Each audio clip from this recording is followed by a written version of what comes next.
व्हिडिओच्या माध्यमातून स्वामींच्या प्रकट दिनाविषयी खरी हकीकत जाणून घेणार आहोत.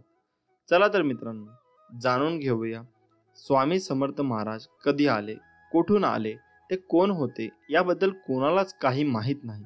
पण स्वामीसूत नावाचे त्यांचे एक अतिशय महान भक्त होऊन गेले. त्यांना स्वामी समर्थ आपला मुलगा मानायचे. तर त्यांच्या अनुभवावरून आपल्याला समजेल की स्वामी कसे प्रकटले.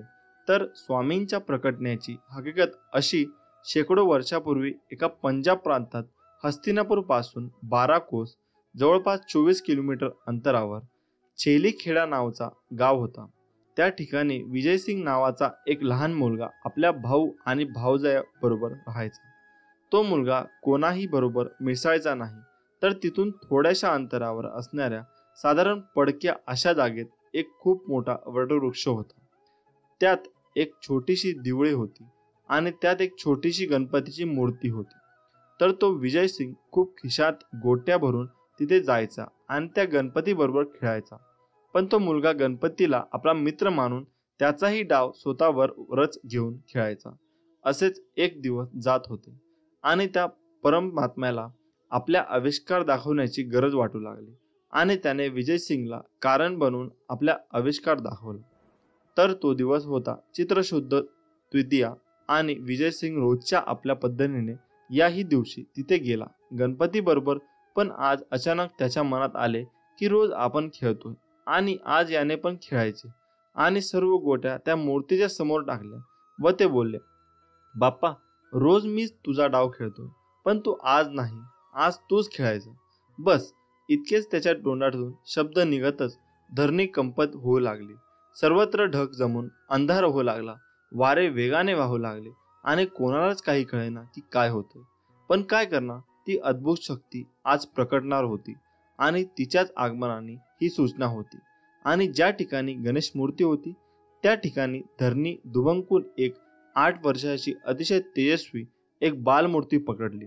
आणि ते दुसरे तिसरे कोणीही नसून प्रत्यक्ष परब्रह्म श्री स्वामी समर्थ महाराज. आणि तो विजयसिंग गोट्या खेळताना तेव्हा स्वामींकडून हरला आणि बालरूप स्वामींनी त्याला गोट्या उधार दिल्या आणि परत भेटण्याचे वचन देऊन तेथून ते गुप्त झाले.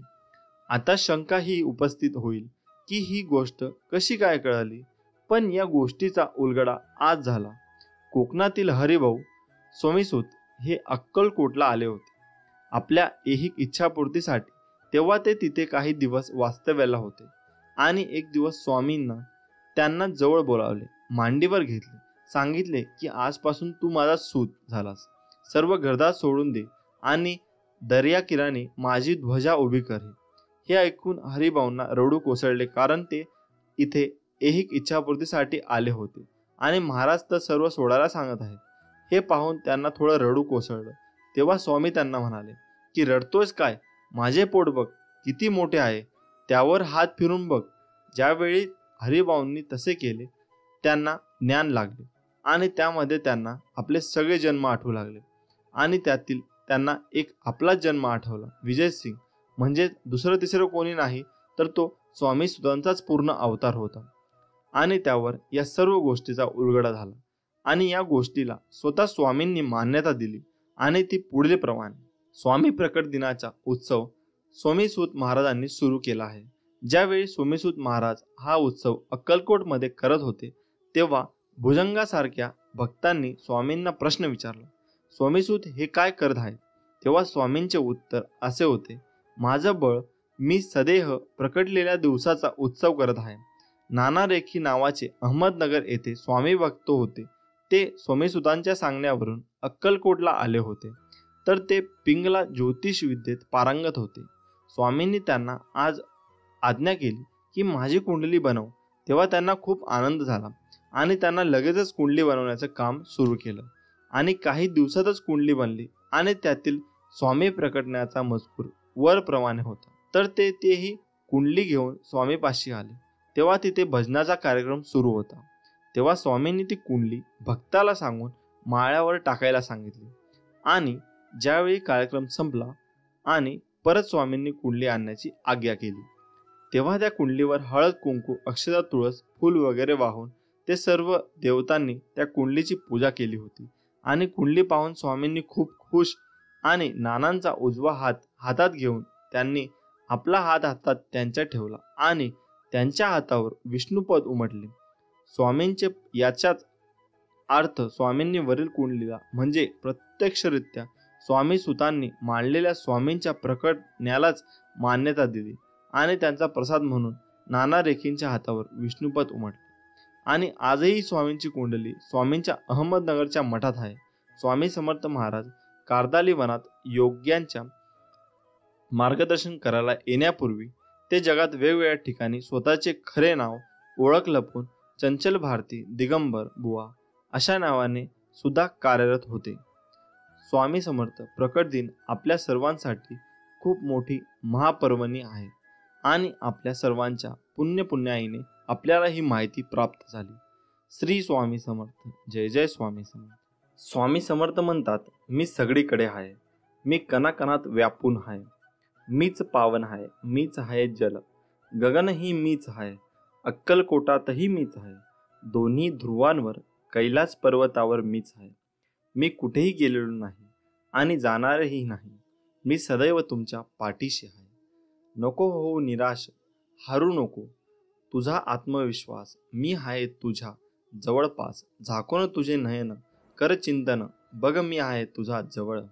आत्मविश्वास हा सूर्यासारखा असतो, जितकी तुम्ही मेहनत कराल तितकाच तो अधिक चमकतो.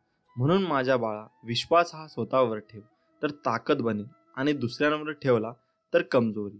आवड आणि आत्मविश्वास असेल तर कोणतीही गोष्ट अवघड नाही. तू जिथे आहेस त्या पलीकडे जाण्याचा प्रयत्न कर. प्रयत्न कधीही अयशस्वी होत नाही. स्वामी म्हणतात, तुम्ही कोण आहात आणि तुम्हाला कोण व्हायचे यातलं अंतर कळलं तर तुम्ही काय करता ते कळतं. कोणीही तुमच्यासोबत नसेल तर घाबरून जाऊ नका, कारण उंच उडणारे गरुड हे कमीच असतात आणि ज्यांच्यासोबत कोणी नसतो त्यांच्यासोबत स्वामी नेहमी असतात हे विसरू नकोस. कष्ट इतक्या शांततेत करा की यश हमखास धिंगाणा घालेल. आयुष्यात अपयशी झाला असशील तर विश्वास ठेव, सर्वात मोठे यश हे सर्वात मोठ्या अपयशानंतरच मिळते. संकट टाळणं हे माणसाच्या हातात नसतं, पण त्या संकटांचा सामना करणे नक्कीच असते. म्हणून तू संकटांना सामोरे जा, घाबरू नको. स्वामी बळ आहे पाठीशी. अशक्य हा शब्द आपल्या शब्दकोशातून काढून टाक. इच्छाशक्ती चांगली असेल तर मदत तुमच्याकडे चालून येते. दुःखाची चव घेण्यापेक्षा ते पचवण्यात अधिक गोडी आहे. म्हणून दुःख चलवत राहण्यापेक्षा ते स्वीकारायला शिका. तुम्ही खचून जाणाऱ्यातले नाही, त्यामुळे आहे त्याला सामोरे जा आणि जिंका. पुढचा दिवस तुमचाच आहे, यश नक्की मिळेल. मनात आत्मविश्वास असेल तर तुम्ही काहीही करू शकता.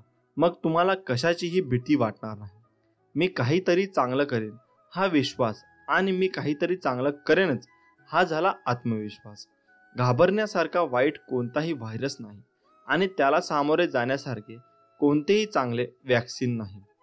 सूर्य मावळतोच ते नवीन दिवस घेऊन येण्यासाठी. त्यामुळे आज जरी मनासारखे झाले नाही तरी उद्या तसे नक्कीच होईल. पैज लावायचा असेल तर तो स्वतः सोबत लावा. हरलात तर काहीतरी नवे शिकाल आणि जिंकलात तर पुढे वाटचाल कराल. मित्रांनो, आपण खूप मेहनत करत असतो. मेहनत करून आपला जीव टांगणीला लावत असतो, परंतु खूप पैसा कमवून सुद्धा आपल्या घरामध्ये नेहमी दरिद्रता येत असते.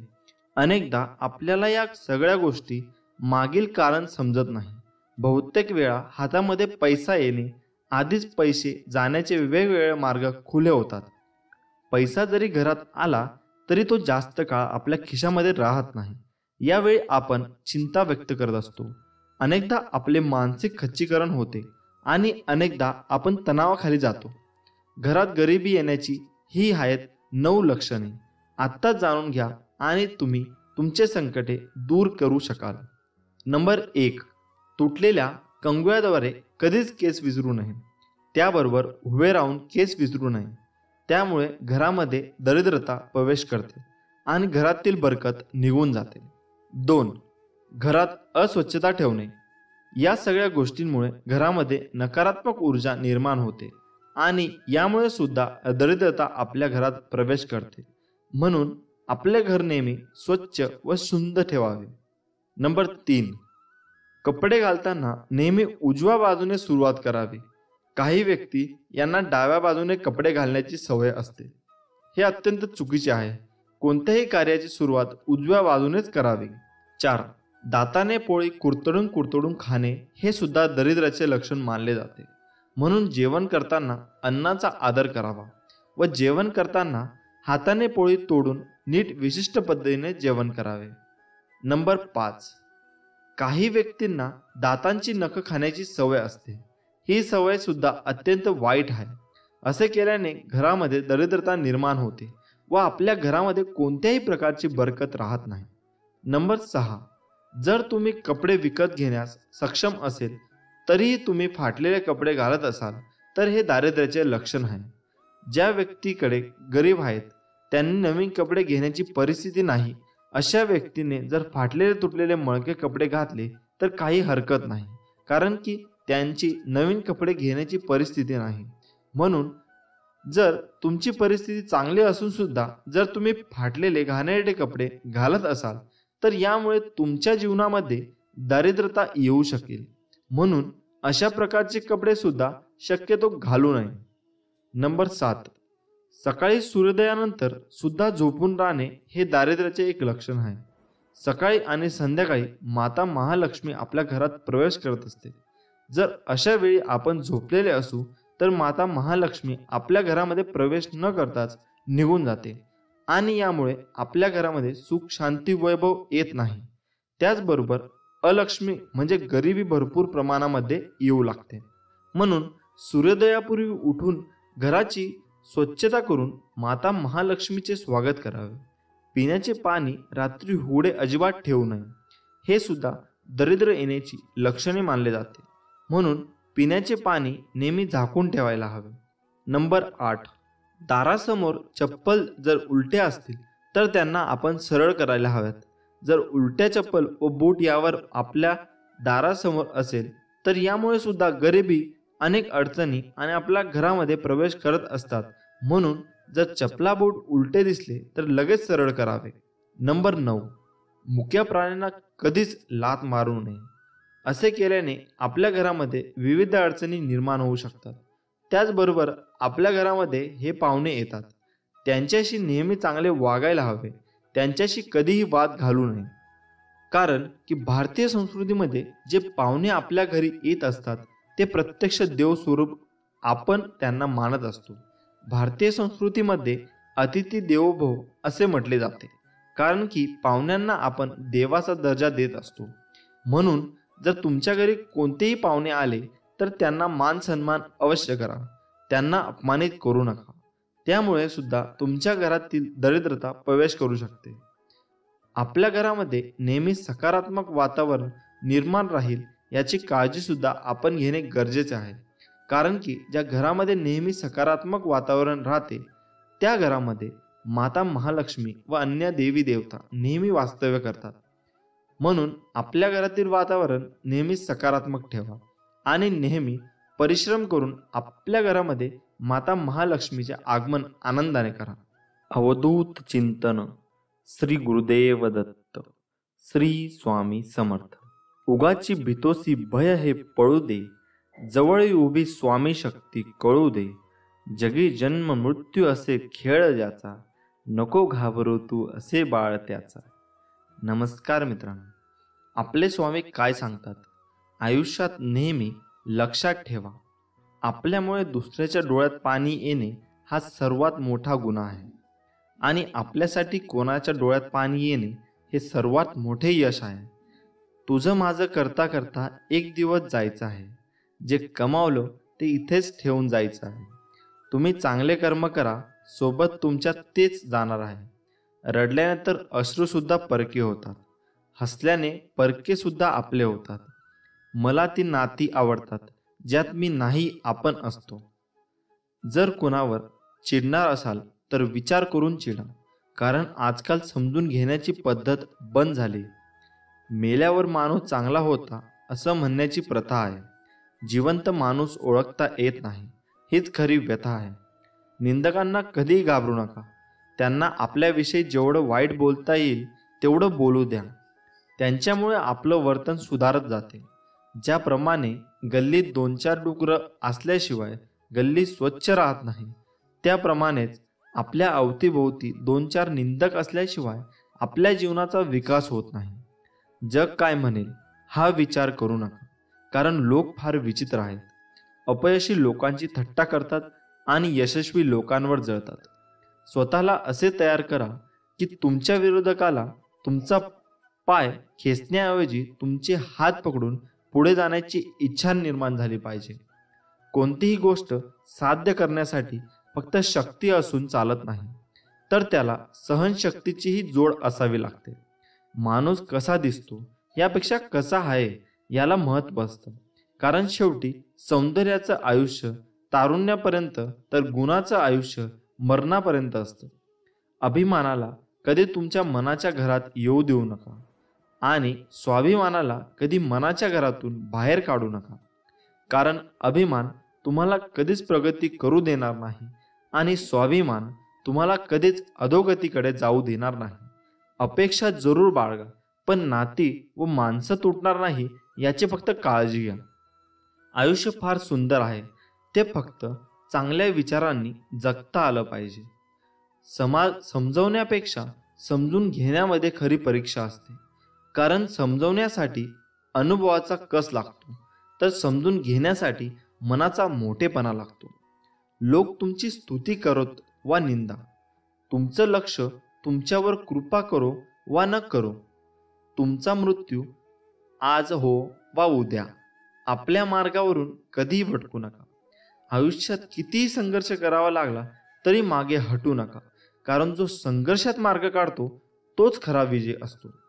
स्वामी म्हणतात, दगडात तुम्हाला देव दिसतो, गायीत माता दिसते, कावळ्यात तर सगळे पूर्वज दिसतात, मग माणसातच माणूस का दिसत नाही? ज्या दिवशी माणसात माणूस दिसेल त्या दिवशी मला सुद्धा प्रसन्न व्हावेच लागेल. श्री गुरुदेव दत्त. श्री स्वामी समर्थ. आज आपण जाणून घेणार आहोत देवघरातील काही 24 नियम.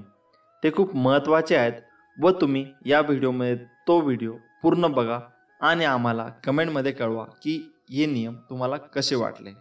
हा संदेश आपण शेवटपर्यंत नक्की बघा. नियम नंबर 1. पूजेचे ठिकाण ईशान्य भागात असावे आणि त्याची उंची त्याच्या रुंदीच्या दुप्पट असावी. नियम नंबर 2. देवघर अशा ठिकाणी असावे जेथे दिवसभरातून काही काळासाठी सूर्यप्रकाश पोहोचेल. ज्या घरामध्ये सूर्यप्रकाश आणि ताजी हवा येत राहते त्या घरामधील विविध दोष आपोआप नष्ट होतात. नियम नंबर 3. शंखाचे निमुळते टोक दक्षिणेकडे तर शंकराच्या पिंडीचे निमुळते टोक उत्तरेकडे करून ठेवावे. नियम नंबर 4. रात्री झोपताना मंदिराला पडद्यासह झाकून ठेवावे. नियम नंबर 5. पूजेचे घर कधीही शौचालय किंवा स्वयंपाकघराच्या पुढे बांधू नये. त्याचप्रमाणे उपासना घर कोणत्याही शिडीखाली बांधले जात नाही. नियम नंबर 6. घराच्या पूजेच्या ठिकाणी कधीही दिवंगत व्यक्तीची फोटो, तुटलेली मूर्ती किंवा फाटलेले फोटो चुकूनही ठेवू नये. तुटलेली मूर्ती किंवा देवतांचा फोटो खड्डा खणून पवित्र ठिकाणी पुरला पाहिजे. नियम नंबर 7.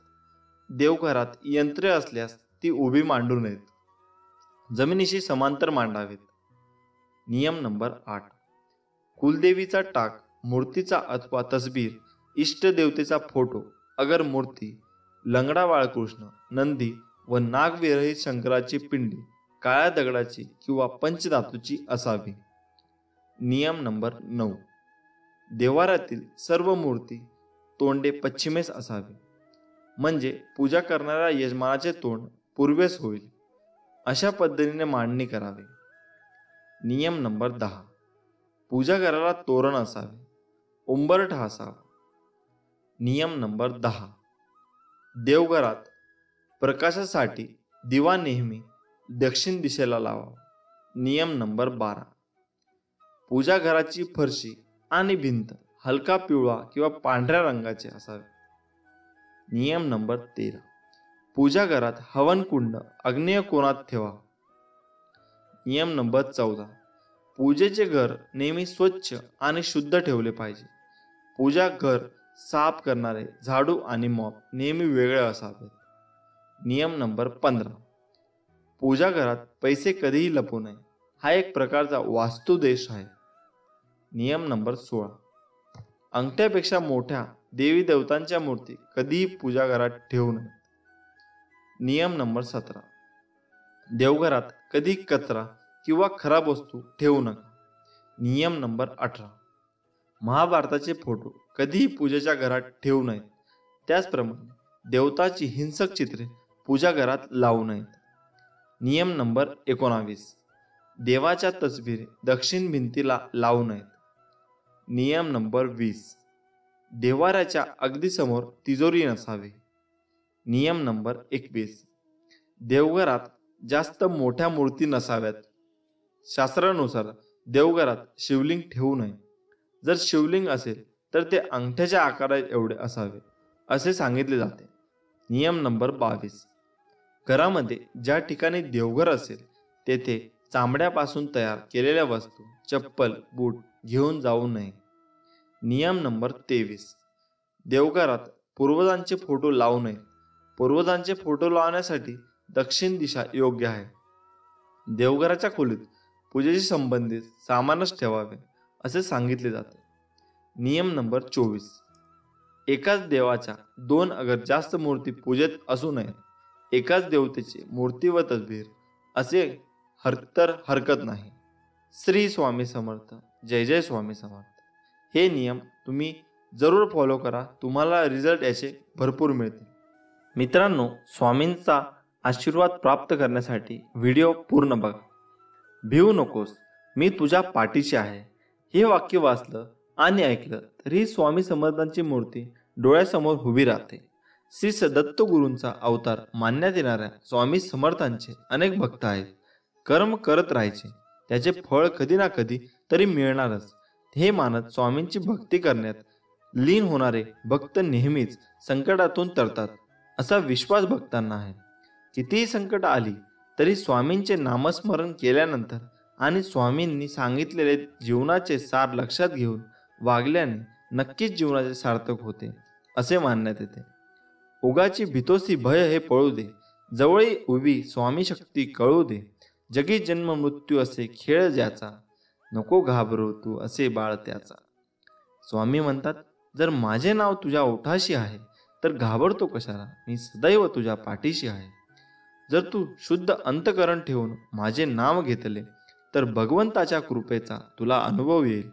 नामानेच अंतरंग शुद्ध बनते. जेथे नाम आहे तेथे मी आहे. नामावर प्रेम करणे म्हणजे माझ्यावर प्रेम करणे होय. तुम्ही नाम घेता म्हणून मी तुमच्या मागे पुढे चालतो, तुमचे संरक्षण करतो. तू कर्म करत जा, फळाची अपेक्षा न करता. अरे, कर्म करणे हे तुझे कर्तव्य आहे आणि तुझ्या कर्माला योग्य ते फळ देणे ही माझी जबाबदारी आहे. तुझ्या प्रत्येक चांगल्या वाईट कर्मांवर मी नजर ठेवून आहे. चुकलास तर माझ्या बाळा, तुला फटके द्यायला मी कमी करणार नाही हे विसरू नकोस. म्हणून कर्म नेहमी चांगले कर. विचारांवर लक्ष ठेव, त्यांचे शब्द होतात आणि शब्दावर लक्ष ठेवत जा, त्याच्या कृतीत उतरतात. कृतीवर लक्ष ठेवत जा, त्या सबबी बनतात. सबबींवर लक्ष ठेव, त्यातून चरित्र घडते. चरित्रावर लक्ष ठेव, ते तुझे भविष्य घडवेल. संकट तुमच्यातली शक्ती आणि जिद्द पाहण्यासाठी येत असतात. तू जिद्द त्या संकटाशी लढता पडलास तर परत माझे स्मरण करून उभा राहा आणि संकटाशी लढ. त्यांच्यात थोडे एक पाऊल पुढे तुझे यश नक्कीच आहे. आपली इच्छा पूर्ण होणारच हा विश्वास ठेव आणि माझ्यावर निशंक सोपवा. कर्म करत राहा माझ्या प्रिय बाळा. तू नको हो उदास, मी आहे तुझ्या आसपास. डोळे बंद करून कर आठवण, बघ मी आहे तुझा विश्वास. ज्यावेळी तू जाशील काळोखात त्यावेळी तुझी सावलीही सोडेल साथ. तेव्हा तू घाबरून जाऊ नकोस, मी स्वतः पकडतील तुझा हात. तुझ्या अंतरात्म्यात आहे मी, तुला कधी हरू देणार नाही. या कलियुगात तुला एकटे सोडणार नाही. जी झुंज तू खेळतो आहेस मनासी, त्यात तुला मार्ग दाखवणार असणार मी. भिवू नकोस, मी तुझ्या पाठीशी आहे. विश्वास ठेव, जिथे संपते मर्यादा तुझी तिथून साथ देतो मी तुझी. जेव्हा जेव्हा तुला माझी गरज असेल तेव्हा तेव्हा तुझ्यासाठी नक्कीच धावत येईन. हाच तुला आशीर्वाद. श्री स्वामी समर्थ. जय जय स्वामी समर्थ. मित्रांनो, तुम्हाला जर व्हिडिओ आवडला असेल तर आमच्या व्हिडिओला लाईक करा आणि चॅनलला सबस्क्राईब नक्की करा. भेटूया पुढच्या व्हिडिओमध्ये. व्यक्तीच्या जीवनाचे 2 पैलू आहेत. जेव्हा तो त्यांच्या चांगल्या आणि वाईट अवस्थेतून जात असतो, परंतु ज्याप्रमाणे चांगली वेळ निघून जाते तसेच वाईट काळही नेहमी नसतो. कदाचित आपण ऐकले असेल की जेव्हा एखाद्या व्यक्तीसोबत चांगले किंवा वाईट घडत असते तेव्हा देव त्याला काहीतरी संकेत देतो, पण ते त्या व्यक्तीला समजत नाही. त्याला असे वाटते की हा वाईट काळ का आला असेल, माझ्याकडून काय चूक झाली आहे हे देखील मला माहीत नाही. पण हे सत्य आहे, जेव्हा व्यक्तीचा वाईट काळ येतो तेव्हा तो वाईट काळ येण्यापूर्वीच देव हे 6 संकेत देतो. तेव्हा वेळ असतानाच ते संकेत समजून घ्या आणि वाईट काळासोबत लढण्यासाठी तयार राहा. वाईट काळ येण्याआधी देव हे 6 संकेत देतो. नंबर 1. प्रथम संकेत. व्यक्तीला वाईट स्वप्न येतच असतात, यात काही नवीन नाही. परंतु जर दररोज रात्री आपल्याला असे वाईट स्वप्न येत असतील तर त्याचा अर्थ असा होतो की आपल्या घरी काहीतरी वाद होईल किंवा व्यवसायातील प्रगती मंद होईल. अशी स्वप्न नेहमी येत असतील तर कुटुंबातील सदस्यांवर मोठी संकट येण्याची शंका असू शकते. हे टाळण्यासाठी दररोज रात्री झोपण्यापूर्वी हनुमान चालीसा किंवा तुम्ही ज्या देवाला मानता त्यांचे चिंतन करा. दुसरा संकेत. जर आपण आपल्या स्वप्नात कुणाला रडताना बघितले तर ते एक अतिशय वाईट स्वप्न आहे. त्याचप्रमाणे जर आपल्याला असे स्वप्न आले असेल तर ते कोणालाही सांगू नका, अन्यथा त्याचा परिणाम तुम्हालाच सहन करावा लागेल. ही गोष्ट जितकी लपवून ठेवता येईल तितके चांगले, नाहीतर काही वाईट घडू शकते. हे टाळण्यासाठी आपल्या वाईट स्वप्नांबद्दल कुणालाही सांगू नका. तिसरा संकेत. शरीराच्या डाव्या बाजूचा कोणताही अवयव फडकत असेल तर हे खूपच वाईट मानले जाते. या अवयवांमधले डावीकडील गाल, बाजू, हात आणि डोळे समाविष्ट असतात. हे सर्व फडकल्यास ते कोणत्याही आगामी संकटाचे चिन्ह आहे. याबद्दल शास्त्रवचनांमध्ये लिहिले आहे की जर स्त्रियांचे उजव्या बाजूचे आणि पुरुषांचे डाव्या बाजूचे अंग फडकले तर काही वाईट बातमी ऐकायला येऊ शकते. अशा वेळी देवाचे चिंतन करा किंवा इतर कोणत्याही दुसऱ्या कामात स्वतःला व्यस्त करा. यामुळे वाईट विचार येणे बंद होईल. चौथा संकेत. जर तुम्ही काळ्या मांजरीला बघितले किंवा तुम्ही कधीही न बघितलेली काळी मांजर आपल्या घरात आली आणि ती तुमच्याकडे बघत असेल तर आलात तर याचा प्रभाव हा वाईट असतो. शास्त्रवचनानुसार काळ्या मांजरीला अशुभ मानले जाते. जर ती मांजर तुम्हाला घाबरवण्याचा प्रयत्न करीत असेल तर समजून घ्या की तुमच्यावर एखादे मोठे संकट येणार आहे. हे टाळण्यासाठी मांजरीच्या डोळ्यांकडे न बघता तिला हलकवून द्या आणि देवाकडे आपल्या कुटुंबाला सुखी ठेवण्यासाठी प्रार्थना करा. पाचवा संकेत. घरात झाडू मारत असताना आपल्याला कोणतीही अनावश्यक वस्तू दिसली जी आपण यापूर्वी कधी पाहिलेली नसेल तर समजून घ्या की त्या गोष्टीमुळे एखादी समस्या उद्भवू शकते. अशा वेळी ती वस्तू उचलून योग्य जागी ठेवा आणि तिची माफी मागा किंवा ती पवित्र ठिकाणी विसर्जित करा. यामुळे आपले दुःख काही प्रमाणात कमी होईल. सहावा संकेत.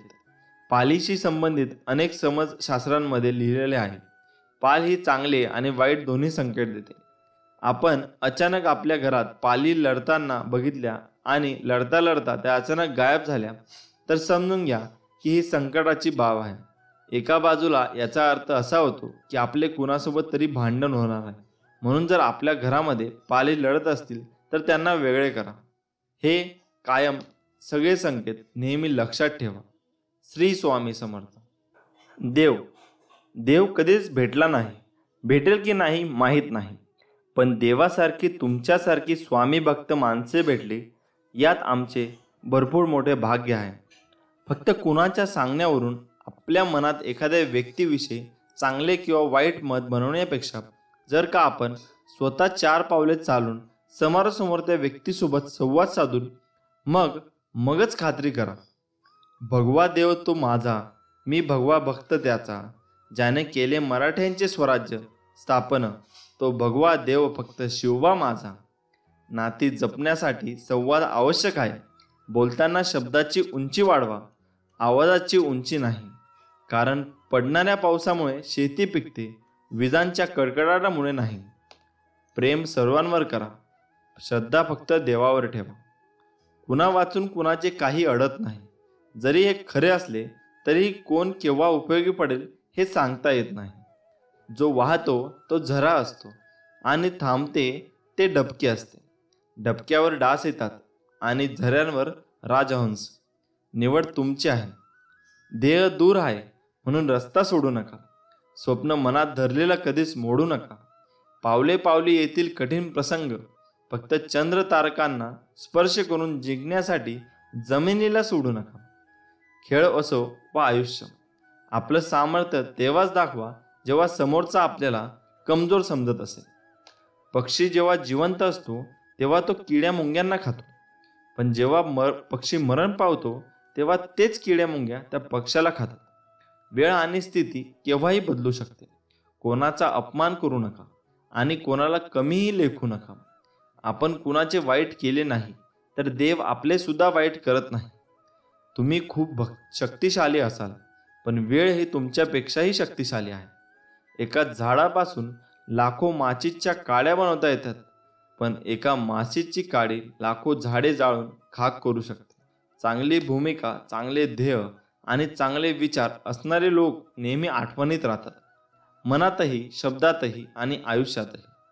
जगा इतकं की आयुष्य कमी पडेल, हसा इतके की आनंद कमी पडेल.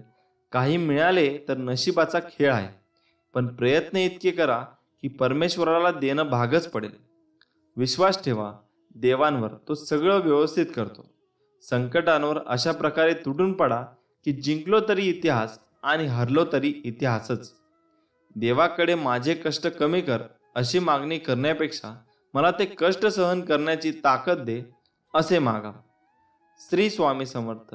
जय जय स्वामी समर्थ. स्वामी समर्थ म्हणतात, बाळा भिवू नकोस, मी तुझ्या कायम पाठीशी आहे. फक्त जा, मी तुझे सगळे अपराध माफ केले. यापुढे सावधगिरीने वाग. भिवू नकोस, पुढे जा, संकट दूर होईल. प्रत्यक्ष काळ जरी तेथे आला तरी तुझ्यासाठी आम्ही त्याचा प्रतिकार करू. गरिबाला केलेले दान आणि सद्गुरू स्वामींचे मुखात घेतलेले नाव कधी वाया जात नाही, हे कायम लक्षात ठेवा. आयुष्यात तुम्ही किती आनंदी आहात हे महत्त्वाचे नाही, तुमच्यामुळे किती जण आनंदी आहेत याला जास्त महत्त्व आहे. तुम्हाला स्वतःला कळत नाही इतके तुमच्या मनात काय आहे ते मला कळते. नामस्मरण करताना तुम्ही मला पाहत नसाल, पण मी तुम्हाला पाहतो, कारण मी तुमच्या हृदयातच आहे.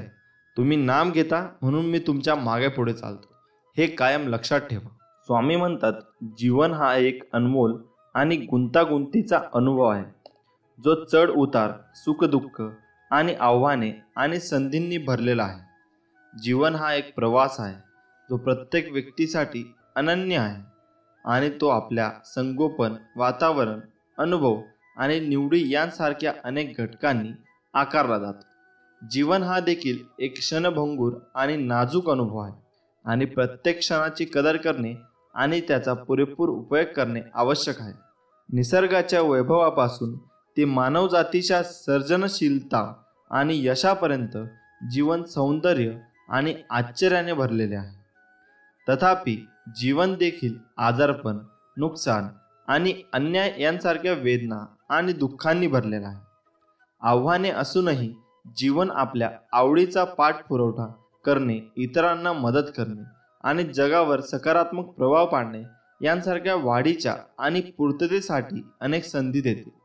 जीवन हे कनेक्शन, नातेसंबंध आणि समुदायाबद्दल देखील आहे आणि आपलेपणा आणि उद्देशाची भावना सुनिश्चित करण्यासाठी इतरांशी मजबूत आणि अर्थपूर्ण संबंध जोपासणे आवश्यक आहे.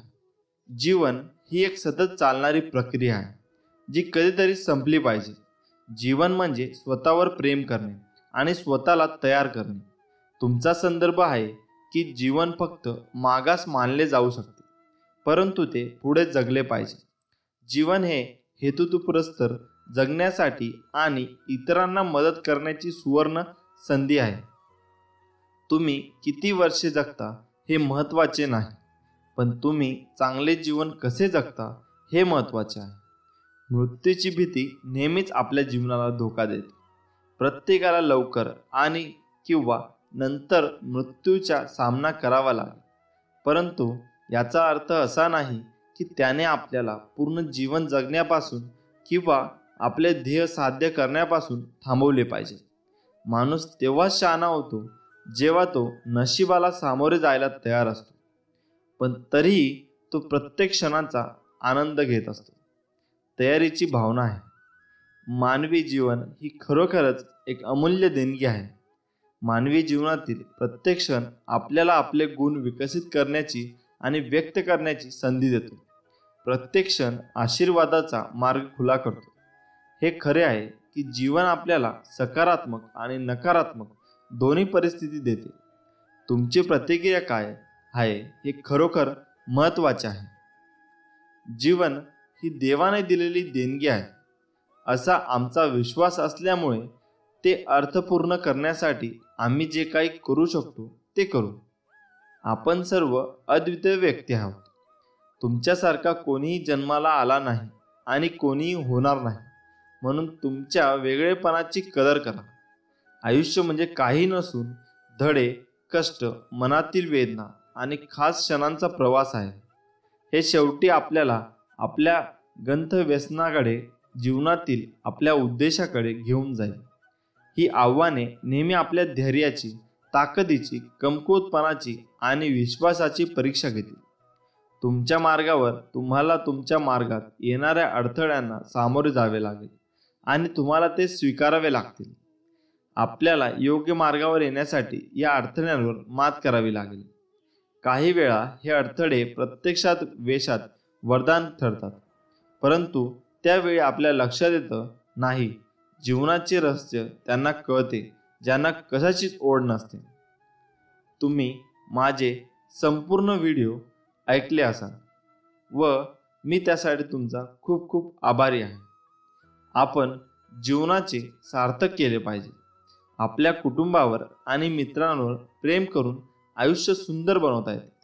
आपले कुटुंब, कार्यस्थळ, समुदाय आणि संपूर्ण जगाप्रती आपले कर्तव्य पूर्ण केल्याने जीवन अधिक सुंदर आणि अर्थपूर्ण होऊ शकते. जीवन हा एक मौल्यवान आणि गुंतागुंतीचा अनुभव आहे, जो सौंदर्य, आश्चर्य, आव्हाने आणि संधींनी भरलेला आहे. आणि इतरांच्या गरजा आणि कल्याण लक्षात घेऊन प्रत्येक क्षणाची काळजी घेणे आणि त्याचा पुरेपूर उपयोग करणे आवश्यक आहे. श्री स्वामी समर्थ. जय जय स्वामी समर्थ. सुखी संसारासाठी प्रभावी उपाय आणि तोडगे. श्री स्वामी समर्थ महाराज म्हणतात, उपवास करून शरीर शुद्ध होते, यात्रा करून शरीर बलवान होते, जप करून मानसिक विकास होतो, अनिष्ट ग्रहांची शांती केल्याने यश मिळते, धन रत्न जपत केल्याने लक्ष्मी स्थिर राहते, दान केल्याने धन दौलत व राज ऐश्वर्य लाभते, वास्तुशास्त्रानुसार घर बांधल्याने स्वास्थ्य मिळते, रत्न वापरल्याने मानसिक स्थिरता, शरीर बलवत्ता लाभते, रोज ध्यान करून एकाग्रता, दृढनिश्चय आणि निर्णय क्षमता वाढते. 2. नोकरीमध्ये प्रमोशन मिळत नसेल तर हा उपाय करावा. सर्वात प्रथम उजव्या हातावर काळ्या रंगाचा दोरा बांधलेला असेल तर सर्वात प्रथम तो काढून टाकावा आणि त्याऐवजी पंचरंगी धागा बांधावा. दररोज सकाळी कबुतरांना ज्वारी टाकावी. प्रगती 100% होतच. 3. ज्या ज्या वेळी आपण समुद्रकिनारी फिरायला जाता त्यावेळी जलदेवतेला प्रार्थना करून एक श्रीफळ, कुंकू अर्पण करून विसर्जन करा. तात्काळ नफा हेच त्याचे सूत्र. 4. रोज रात्री पूजा केल्यानंतर किंवा लक्ष्मी पूजन केल्यानंतर घरामध्ये व्यावसायिक ठिकाणी शंख अथवा डमरू वाजवावा. त्यामुळे घरातील दारिद्र्यता विनाकटकट निघून जाते. 5. दूध व साखर मिसळलेले पाणी पिंपळाच्या झाडाला घालावे. 6. घरामध्ये सूर्योदय आणि सूर्यास्ताच्या अगोदर झाडू मारावा. त्यामुळे घरामध्ये दारिद्र्यता येत नाही. उत्तर पूर्वेला दरवाजा असेल तर तांदळाचं आणि पश्चिम दक्षिणेला दरवाजा असेल तर गव्हाचे स्वस्तिक उंबरठ्यावर काढावं. त्यावर मधोमध सुपारी व 4 बिंदूवर रुपया, हळदकुंड, खारीक व बदाम असं क्रमाने ठेवावं. किंवा विड्याच्या पानावर अक्षता सुपारी ठेवून ते पान उंबरठ्यावर ठेवा. किमान सणासुदीला व वाढदिवसा दिवशी वगैरे तरी हे करावे. 7. पैशाची कधीही कमतरता भासणार नाही. अश्वत्थाची म्हणजे पिंपळाची नित्य पूजा करून त्याला पाणी घालावे व दिगंबरा दिगंबरा श्रीपाद वल्लम दिगंबरा हा मंत्र म्हणून 108 प्रदक्षिणा घालाव्या व सूर्यास्तानंतर तेथे साजूक तुपाचे निरांजन लावून ठेवावे. तुमच्या मस्तकावर लक्ष्मीचा सदैव वरदहस्त राहील. 8. कुलदेवताचे वर्षातून एकदा दर्शन, अभिषेक व पूजा टाळाटाळ न करता करावी. तुमच्याकडे पैशाचा ओघ सतत वाहत राहील. मित्रांनो, दगडातून मूर्ती बनण्यासाठी दगडाला टाकीचे घाव सोसावे लागतात. तसेच आपल्यातील मानवी मूर्ती बनण्यासाठी आपल्यालाही परिस्थितीचे घाव सोसावे लागतात. श्री स्वामी समर्थ. तुमची खरीखुरी श्रद्धा योग्य ठिकाणी असेल तर पाषाणलाही देवत्व येते. खूप अडचणी आहेत जीवनात, परंतु त्यांना समोर जाण्याची शक्ती फक्त स्वामींमुळे येते. गरिबाला केलेले दान आणि सद्गुरू स्वामींचे मुखात घेतलेले नाव कधी वाया जात नाही. भिवू नकोस, मी तुझ्या पाठीशी आहे. जो असे कारण सर्व सृष्टीसी, अकारणे जो लावी भक्तीसी, भुलवी मनांच्या दंभ युक्तीशी, असा अविनाशी स्वामी माझा. जीवनाच्या बँकेत पुण्याचा बॅलेन्स पुरेसा असेल तर सुखाचा चेक कधीच बाउन्स होणार नाही. श्री स्वामी समर्थ. देवाला हे कधीच सांगू नका की तुमच्या अडचणी किती मोठ्या आहेत. त्या अडचणींना सांगा की तुमचा देव किती मोठा आहे. ज्यावेळी तू जाशील काळोखात त्यावेळी तुझी सावलीही सोडेल साथ. तू घाबरू नकोस, स्वामीच पकडतील तुझा हात. ब्रह्मांड नायक. जाणीव ठेव शुद्ध मनासी, काय व्यर्थ बरळतो. कशाशी असो भूक त्यासी, तू पुढे काय ठेवितो. जाणले समर्था तुम्ही माझ्या मनीचे भाव, म्हणूनच ओठावर असते केवळ स्वामी समर्थांचे नाव. स्वामींची लीला अपरंपार आहे. फक्त मनापासून श्रद्धा आणि विश्वास ठेवा. बंद केले नयन माझे, चित्त रूप बघुनी तुझे. स्वामी तिन्ही जगाचा तू, माय बाप हाय या जनाचा. विश्वास ठेव, जिथे संपते मर्यादा तुझी तिथून साथ देतो मी तुझी. आयुष्यात तुम्ही कितीही आनंदी आहात हे महत्त्वाचे नाही, तुमच्यामुळे किती जण आनंदी आहेत याला जास्त महत्त्व आहे. श्री स्वामी समर्थ. उगाची भीतोसी भय हे पळू दे, जवळी उभी स्वामी शक्ती कळू दे. जगी जन्म मृत्यू असे खेळ ज्याचा, नको घाबरू तू असे बाळ त्याचा. यशस्वी होण्याचा एक उत्तम पर्याय आहे. दुसऱ्याचं भलं झालेलं पाहण्याची ताकद आपल्या मनात असली पाहिजे. नको होऊ उदास, मी हायच तुझ्या आसपास. डोळे बंद करून कर आठवण बघ मी, हाय तुझा विश्वास. श्री स्वामी समर्थ. येणाऱ्या संकटावर मात कशी करता येईल याचा एवढा विचार करा की संकटालाही येण्याआधी विचार करावा लागेल. तू कोणाला फसवू नकोस, मी आहे तुझ्या पाठीशी. तुझी फसवणूक होऊ देणार नाही. साधं सोपं जगावं, दिलखुश हसावं, न लाजता रडावं, राग आला तर चिडावं, पण झालं गेलं तिथल्या तिथेच सोडावं. कितीही संकटे आली तरी स्वामींचा हात माझ्या खांद्यावर असावा आणि मृत्यूला जवळ करतानाही माझा देह माऊलींच्या मांडीवर असावा. मी शरीराने तुम्हाला दिसत नसलो तरी मी सदैव तुमच्या पाठीशी राहील. श्री स्वामी समर्थ. तू कर्मत फिक्र जो हुआ नहीं, मैं करूंगा वो जो तूने सोचा ही नहीं. ऐहिक जीवनाचे नश्वर स्वरूप जाणावे, निष्काम कर्म करावे. मोठा अधिकार संपत्ती यांचा चिरकाल भरवसा मानू नये. श्री स्वामी समर्थ. जय जय रघुवीर समर्थ. संकट तुमच्यातली शक्ती आणि जिद्द पाहण्यासाठीच येत असतात. आपल्या इच्छा पूर्ण होणारच हा विश्वास ठेवा आणि स्वामींवर निशंक सोपवा. कर्म करता राहा, फळ मिळणारच. सूर्य बोलत नाही, त्याचा प्रकाशच त्याचा परिचय देतो. त्याचप्रमाणे तुम्ही तुमच्याबद्दल काही बोलू नका. उत्तम कर्म करा, लोकांचं तुमचा परिचय देतील. तुमच्यामुळे सुखात आहे कारण तुमचे नाव मुखात आहे. श्री स्वामी समर्थ. अडचणी आयुष्यात नव्हे तर मनात असतात. ज्या दिवशी मनावर विजय मिळवाल त्या दिवशी आपोआप मार्ग निघेल. संकटांना कधी कंटाळायचं नसतं, त्यांना समोर जायचं असतं. तू कर्म करत जा, फळाची अपेक्षा न करता. अरे कर्म करणे हे तुझे कर्तव्य आहे आणि तुझ्या कर्माला योग्य फळ देणे ही माझी जबाबदारी आहे. श्री स्वामी समर्थ. माझ्या नामावर प्रेम करणे म्हणजे माझ्यावर प्रेम करणे होय. भूतकाळाचा दुःख नसावा, वर्तमान काळाचा अहंकार नसावा आणि भविष्य काळाचा मोह नसावा. जर माझे नाव तुझ्या ओठाशी आहे तर घाबरतो कशाला, मी सदैव तुझ्या पाठीशी आहे. जो नुसता नामात राहीन त्याला मी अखेरपर्यंत सांभाळेन. ध्येय साध्य करणे कितीही कठीण असो, पण जर आत्मविश्वास असेल तर अशक्य असे काहीच नाही. स्वामी माऊलींचा आधार असला की आयुष्यात कोणत्याही संकटाला सामोरे जाण्याचं बळ मिळतं आणि आशीर्वाद असला की कोणत्याही कार्यात विजय आपलाच होतो हा अनुभव येतो.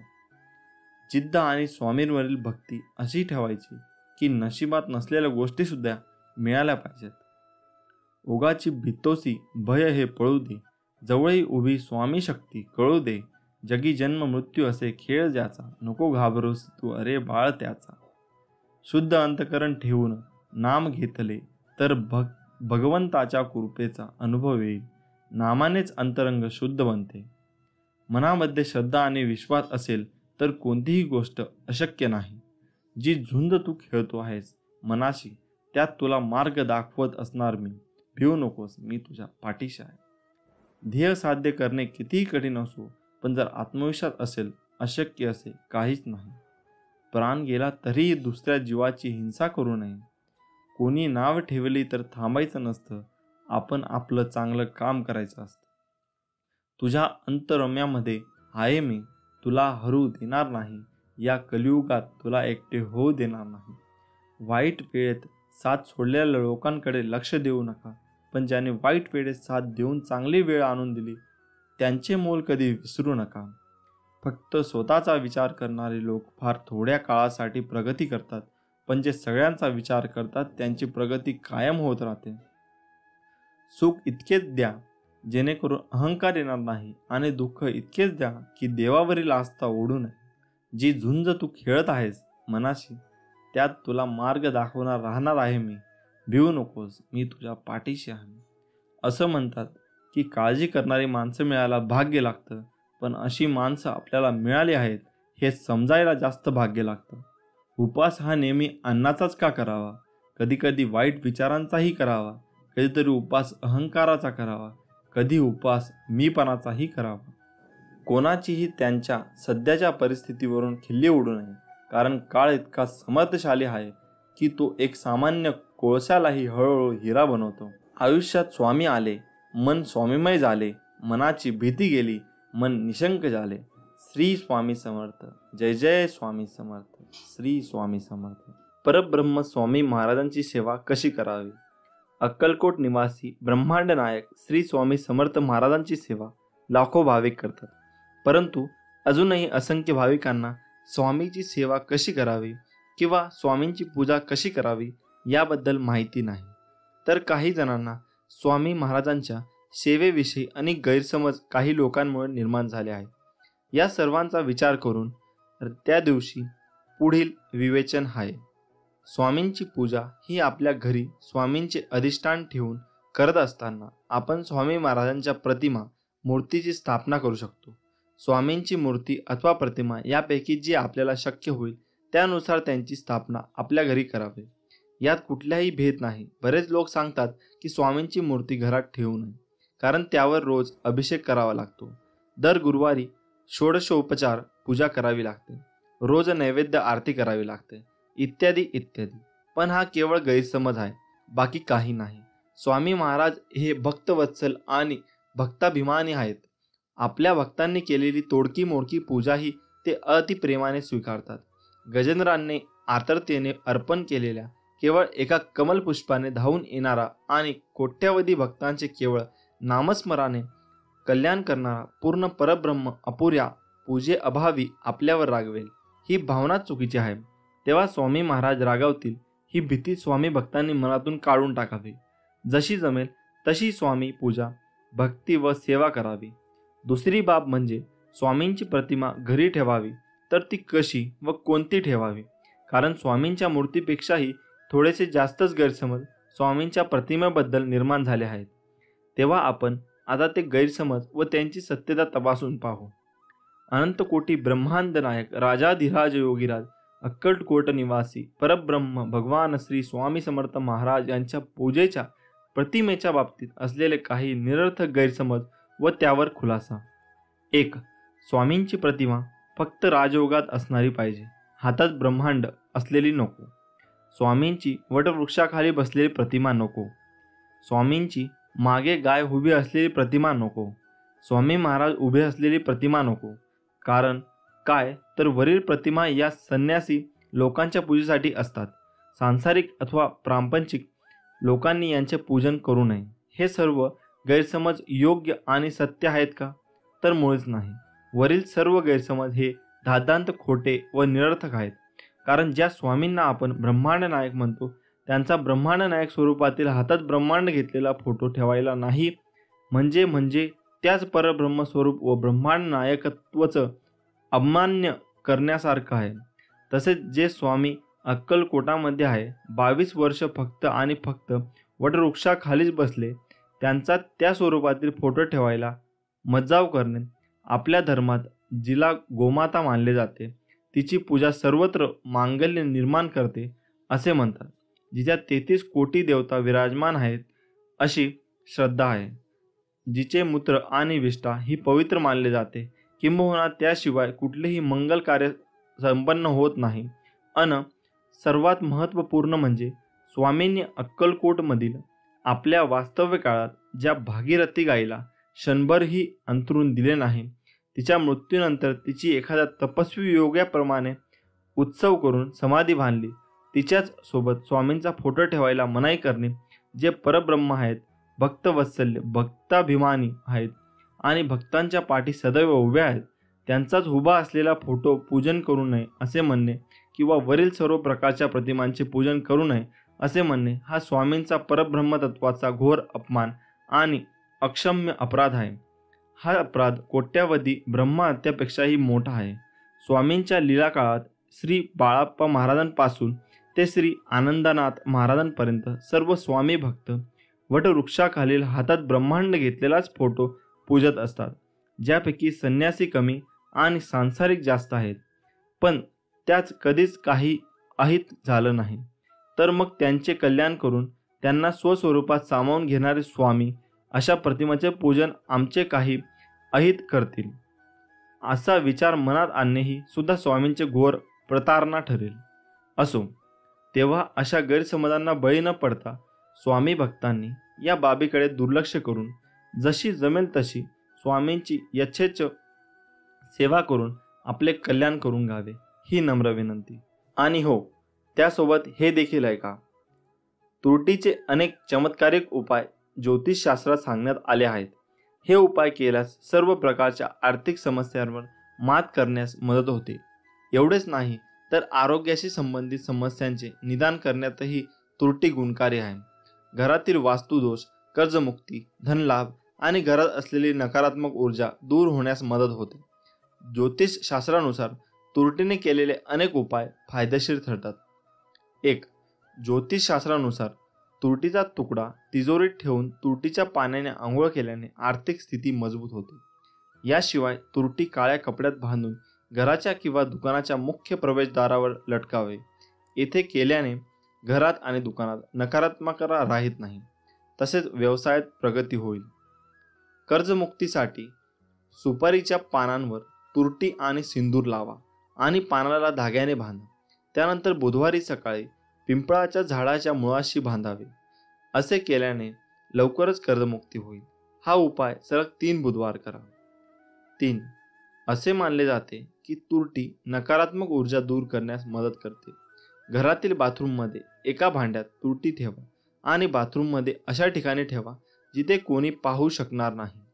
असे केल्याने घरातील नकारात्मक ऊर्जा दूर होते. 4. घरातील वास्तुदोष दूर करण्यासाठी प्रत्येक खोलीत तुरटीचा तुकडा ठेवा. असे केल्याने घरातील वास्तुदोषांचा परिणाम व्यक्तीच्या जीवनावर होत नाही आणि घरातील वास्तुदोष दूर होतात. 5. वाईट दृष्ट लागल्याचा दोष दूर होतो. तुरटीचा वापर दृष्ट काढण्यासाठी केला जातो असेही म्हणतात.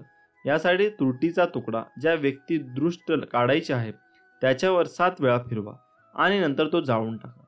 तुरटी जाळल्याने वाईट नजरेचा प्रभाव पूर्णपणे नष्ट होतो असेही म्हणतात. 6. भीतीदायक स्वप्नांपासून वाचण्यासाठी रात्री भयानक स्वप्ने टाळण्यासाठी तुरटी काळ्या कपड्यात बांधून उशाखाली ठेवा. असे केल्याने भीतीदायक स्वप्ने येणार नाही. हे मंगळवार किंवा रविवारी डोक्याखाली ठेवावे. 7. घरात सतत भांडण होत असल्याचा पाण्याने एक भांडे भरा आणि आपल्या पलंगाखाली ठेवा आणि रात्री त्यात तुरटी टाकावी. दुसऱ्या दिवशी हे पाणी पिंपळाच्या झाडात टाकावे. असे केल्याने घरातील सदस्यांचे संबंध सुधारतील आणि शांतता राहील. असे प्रकार तुम्ही करून बघा, तुम्हाला नक्कीच यात यश मिळेल. श्री स्वामी समर्थ. जय जय स्वामी समर्थ. व्हिडिओ आवडल्यास आमच्या चॅनलला सबस्क्राईब नक्की करा. प्रत्येकाचे घर हे त्याच्या मनासारखे असायला हवे असे वाटते. प्रत्येकाला वाटते आपल्या घरात सुख, शांती, समृद्धी, सन्मानाने जगायला हवे. आपल्या घरात ऐश्वर्य प्राप्त होऊन आपले घर मस्त सुख समाधानाने हसून विनोदी असायला हवे. कधी कधी शेजाऱ्यांचे घर बांधून असे वाटते की त्यांच्या घरात एवढे भांडण का होत असेल, असे का वागत असतील, ते आपल्या घरात वाटत असेल. आणि तसेच जर आपल्या घरात झाले त्यावेळी आपल्याला खूप चिडचिड होते. घरात सारखी भांडणे होतात. कधी बायको तर कधी नवरा तर कधी सासू सासरे, दीर जाव तर कधी मुलांवर आपल्या घरात चिडचिड व्हायला लागली तर आपल्याला शारीरिक आणि मानसिक त्रास होतो. घरात कोणी कोणाशी बोलत नाही. दिवसभर रागराग होतो. असे वाटते की कुठेतरी निघून जायला हवे. कशामुळे, कोणत्या कारणामुळे घरात कटकटी आणि भांडणे होतात राहतात याची कारण आपण अजूनही समजू शकलो नाही. त्यामागे काही वास्तुशास्त्र दोष असतो का? आपण घरात चांगले वागायला कमी पडतो का? असे मनात विचार करू लागतात. असे वाटते या कटकटी आणि भांडणांपासून खूप दूर निघून जायला हवे. पण त्यावर ते सोल्युशन नाही ना. त्यावर काही निवारण तर असेल ना. कोणत्या कारणामुळे असे होते ते आज आपण जाणून घेऊया. तुम्हाला येथे घरात खूप कटकटी, खूप भांडणे होत असतील तर घरगुती उपाय सांगणार आहोत. करून नक्की पहा.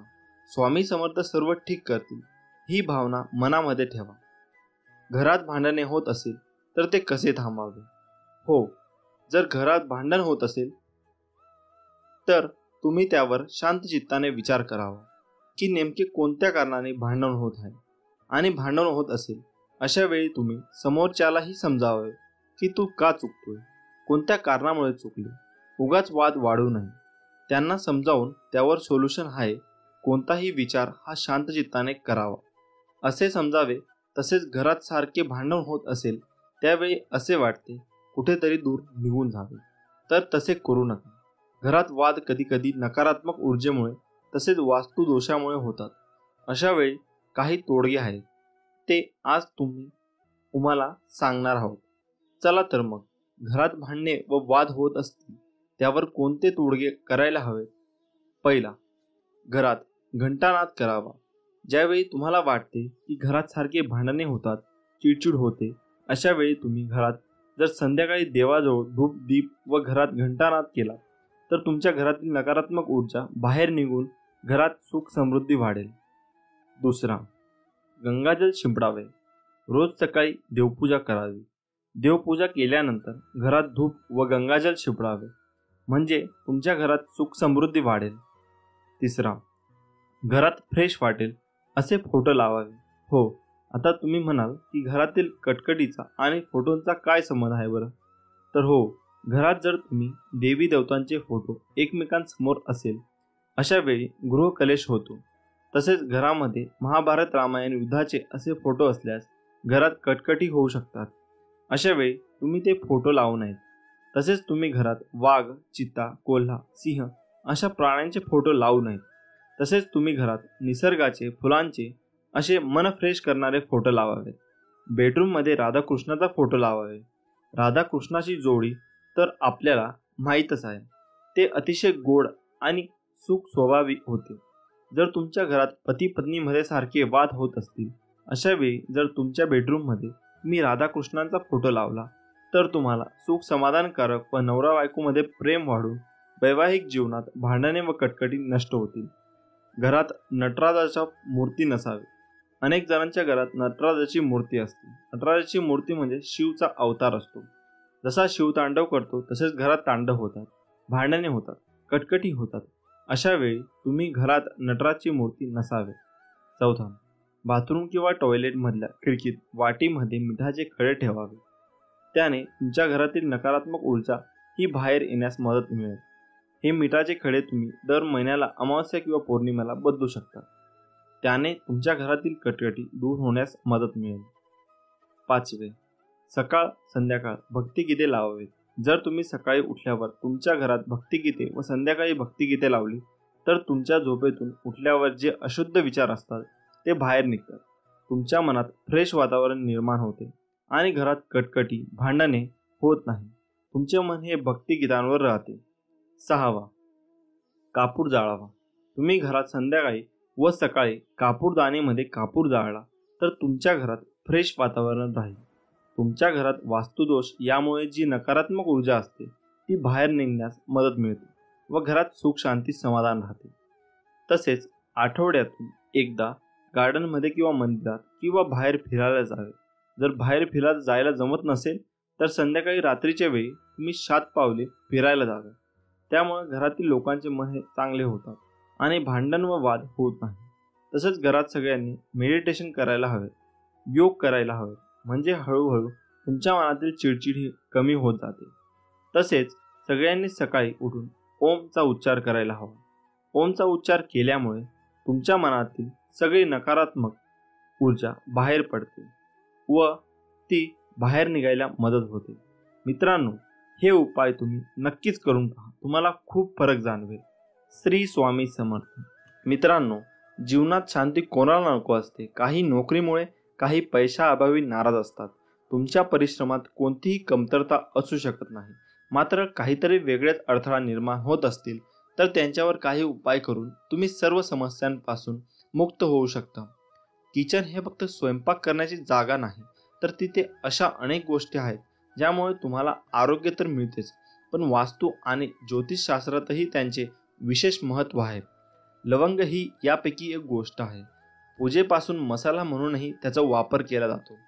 लवंग संदर्भात ज्योतिषशास्त्रात काही सोपे उपाय सांगण्यात आले आहेत, ज्यांचा उपयोग करून तुम्ही तुमची हॉबीज किंवा इतर समस्या दूर करू शकता. ह्या उपायांमुळे घरात सुखसमृद्धीही येते. लवंगासह कापूर जाळणे देखील खूप शुभ मानले जाते. दोन्ही एकत्र जाळल्याने घरात सुख शांती येते. नकारात्मक ऊर्जा तुमच्या घराचा पत्ताही विसरते. आता जाणून घ्या कापूर आणि लवंगाचे सोपे उपाय. 1. विरोधकांना अशा प्रकारे मात द्या. जर शत्रूंनी तुमचे जीवन हराम केले असेल तर मंगळवारी बजरंग बाण म्हणा. यानंतर 5 लवंगा कापूर जाळून हनुमंतांची पूजा करा. उरलेल्या राखेने कपाळावर तिलक लावावा. असे केल्याने शत्रू आपोआपच बाजूला होईल असा विश्वास आहे. 2. आर्थिक लाभ होईल. रात्री झोपण्यापूर्वी चांदीची वाटी घ्या. त्यात कापूर आणि लवंग एकत्र जाळून टाका. असे मानले जाते की यामुळे घरात पैशाची कमतरता नसते आणि तुम्हाला अचानक आर्थिक लाभ मिळू लागतो. दुसरा उपाय म्हणजे लाल कापड्यात 5 लवंगा आणि 5 कवड्या बांधा. धनाची देवी लक्ष्मीच्या पायावर ठेवा आणि घराच्या तिजोरीत ठेवा. यामुळे घरामध्ये समृद्धी राहते. 3. घरात सुख शांती नांदेल. रोज घरामध्ये कापूर जाळून त्याचा धूर संपूर्ण घरात करावा. यामुळे घरगुती कलह दूर होऊ शकतो. त्याचबरोबर कुटुंबातील समस्यामध्येही प्रेम टिकून राहते. आजारपण घरचा रस्ता विसरतात. घराच्या शांतीसाठी हा उपाय खूप प्रभावी मानला जातो. 4. नकारात्मक ऊर्जा दूर करा. एका वाडगा घ्या. त्यात 5 लवंगा, हिरवी वेलची आणि कापूर जाळून पूजा स्नानासह घरभर दाखवा. त्यामुळे सर्व नकारात्मकता दूर होते.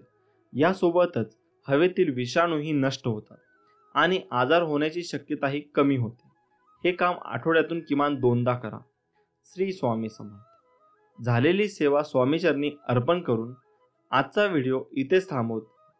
पुन्हा भेटूया एका नवीन व्हिडिओमध्ये. श्री स्वामी समर्थ. जय जय स्वामी समर्थ. धन्यवाद. श्री स्वामी समर्थ. उधळा गुलाल वाजवा रे नगारे, त्रैलोक्याचे स्वामी आज धरतीवर आले. अनुसूयेचा तूच दत्त, सुमतीचा तूच श्रीपाद, अंबाभवानीचा तूच नरहरी, आम्हा कैवाऱ्यांचा तूच स्वामी. अशक्य ही करतील हे सारे करीतो शक्य, एक क्षणात भिवू नकोस मी तुझ्या पाठीशी आहे, असे सदा सांगे आम्हास.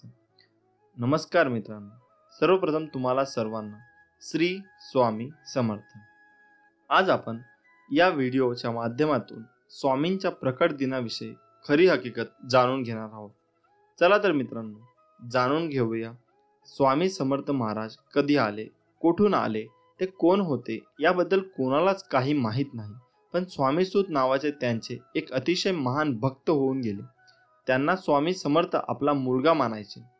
तर त्यांच्या अनुभवावरून आपल्याला समजेल की स्वामी कसे प्रकटले.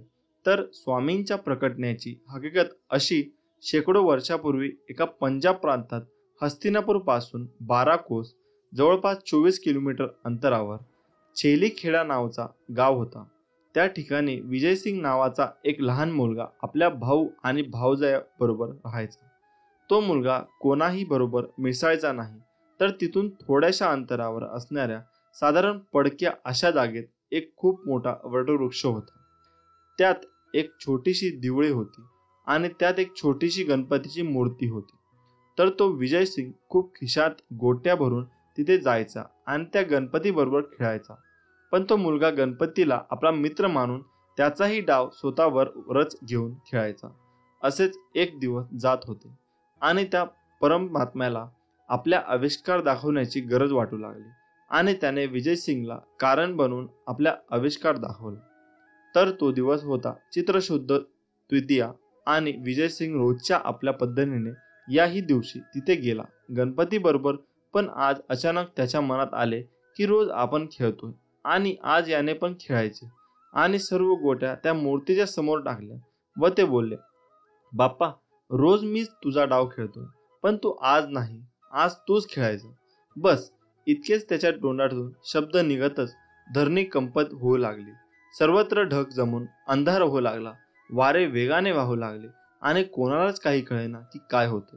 पण काय करणार, ती अद्भुत शक्ती आज प्रकटणार होती आणि तिच्याच आगमनाने ही सूचना होती.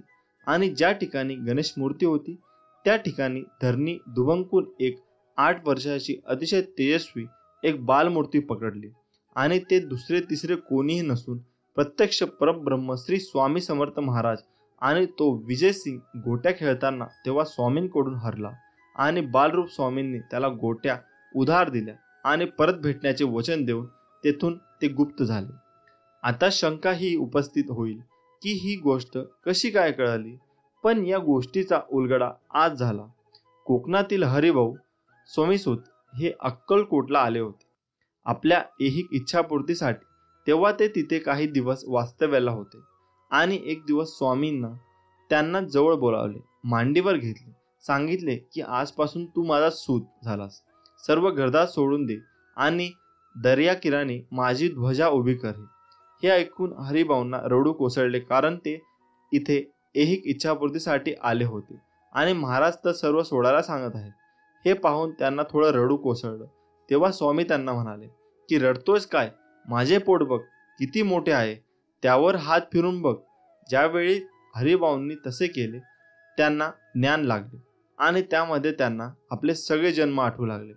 आणि त्यातील त्यांना एक आपलाच जन्म आठवला. विजयसिंग म्हणजे दुसरं तिसरं कोणी नाही तर तो स्वामी सुतांचाच पूर्ण अवतार होता. आणि त्यावर या सर्व गोष्टीचा उलगडा झाला आणि या गोष्टीला स्वतः स्वामींनी मान्यता दिली. आणि ती पुढील प्रमाणे स्वामी प्रकट दिनाचा उत्सव स्वामीसूत महाराजांनी सुरू केला आहे. ज्यावेळी स्वामीसूत महाराज हा उत्सव अक्कलकोटमध्ये करत होते तेव्हा भुजंगासारख्या भक्तांनी स्वामींना प्रश्न विचारला, स्वामीसूत हे काय करत आहे. तेव्हा स्वामींचे उत्तर असे होते, माझं बळ मी सदेह प्रकटलेल्या दिवसाचा उत्सव करत आहे. नाना रेखी नावाचे अहमदनगर येथे स्वामी भक्त होते. ते स्वामीसुतांच्या सांगण्यावरून अक्कलकोटला आले होते. तर ते पिंगला ज्योतिष विद्येत पारंगत होते. स्वामींनी त्यांना आज आज्ञा केली की माझी कुंडली बनव. तेव्हा त्यांना खूप आनंद झाला आणि त्यांना लगेचच कुंडली बनवण्याचं काम सुरू केलं आणि काही दिवसातच कुंडली बनली आणि त्यातील स्वामी प्रकटण्याचा मजकूर वर प्रमाणे होता. तर तेही कुंडली घेऊन स्वामीपाशी आले. तेव्हा तिथे भजनाचा कार्यक्रम सुरू होता. तेव्हा स्वामींनी ती कुंडली भक्ताला सांगून माळ्यावर टाकायला सांगितली आणि ज्यावेळी कार्यक्रम संपला आणि परत स्वामींनी कुंडली आणण्याची आज्ञा केली, तेव्हा त्या कुंडलीवर हळद, कुंकू, अक्षता, तुळस, फूल वगैरे वाहून ते सर्व देवतांनी त्या कुंडलीची पूजा केली होती. आणि कुंडली पाहून स्वामींनी खूप खुश आणि नानांचा उजवा हात हातात घेऊन त्यांनी आपला हात हातात त्यांच्या ठेवला आणि त्यांच्या हातावर विष्णुपद उमटले. स्वामींचे याचाच अर्थ स्वामींनी वरील कुंडलीला म्हणजे प्रत्यक्षरित्या स्वामी सुतांनी मांडलेल्या स्वामींच्या प्रकटण्यालाच मान्यता दिली आणि त्यांचा प्रसाद म्हणून नाना रेखींच्या हातावर विष्णुपद उमटले. आणि आजही स्वामींची कुंडली स्वामींच्या अहमदनगरच्या मठात आहे. स्वामी समर्थ महाराज कार्दाली वनात योग्यांच्या मार्गदर्शन करायला येण्यापूर्वी ते जगात वेगवेगळ्या ठिकाणी स्वतःचे खरे नाव, ओळख लपवून चंचल भारती, दिगंबर बुवा अशा नावाने सुद्धा कार्यरत होते. स्वामी समर्थ प्रकट दिन आपल्या सर्वांसाठी खूप मोठी महापर्वणी आहे आणि आपल्या सर्वांच्या पुण्याईने आपल्याला ही माहिती प्राप्त झाली. श्री स्वामी समर्थ. जय जय स्वामी समर्थ.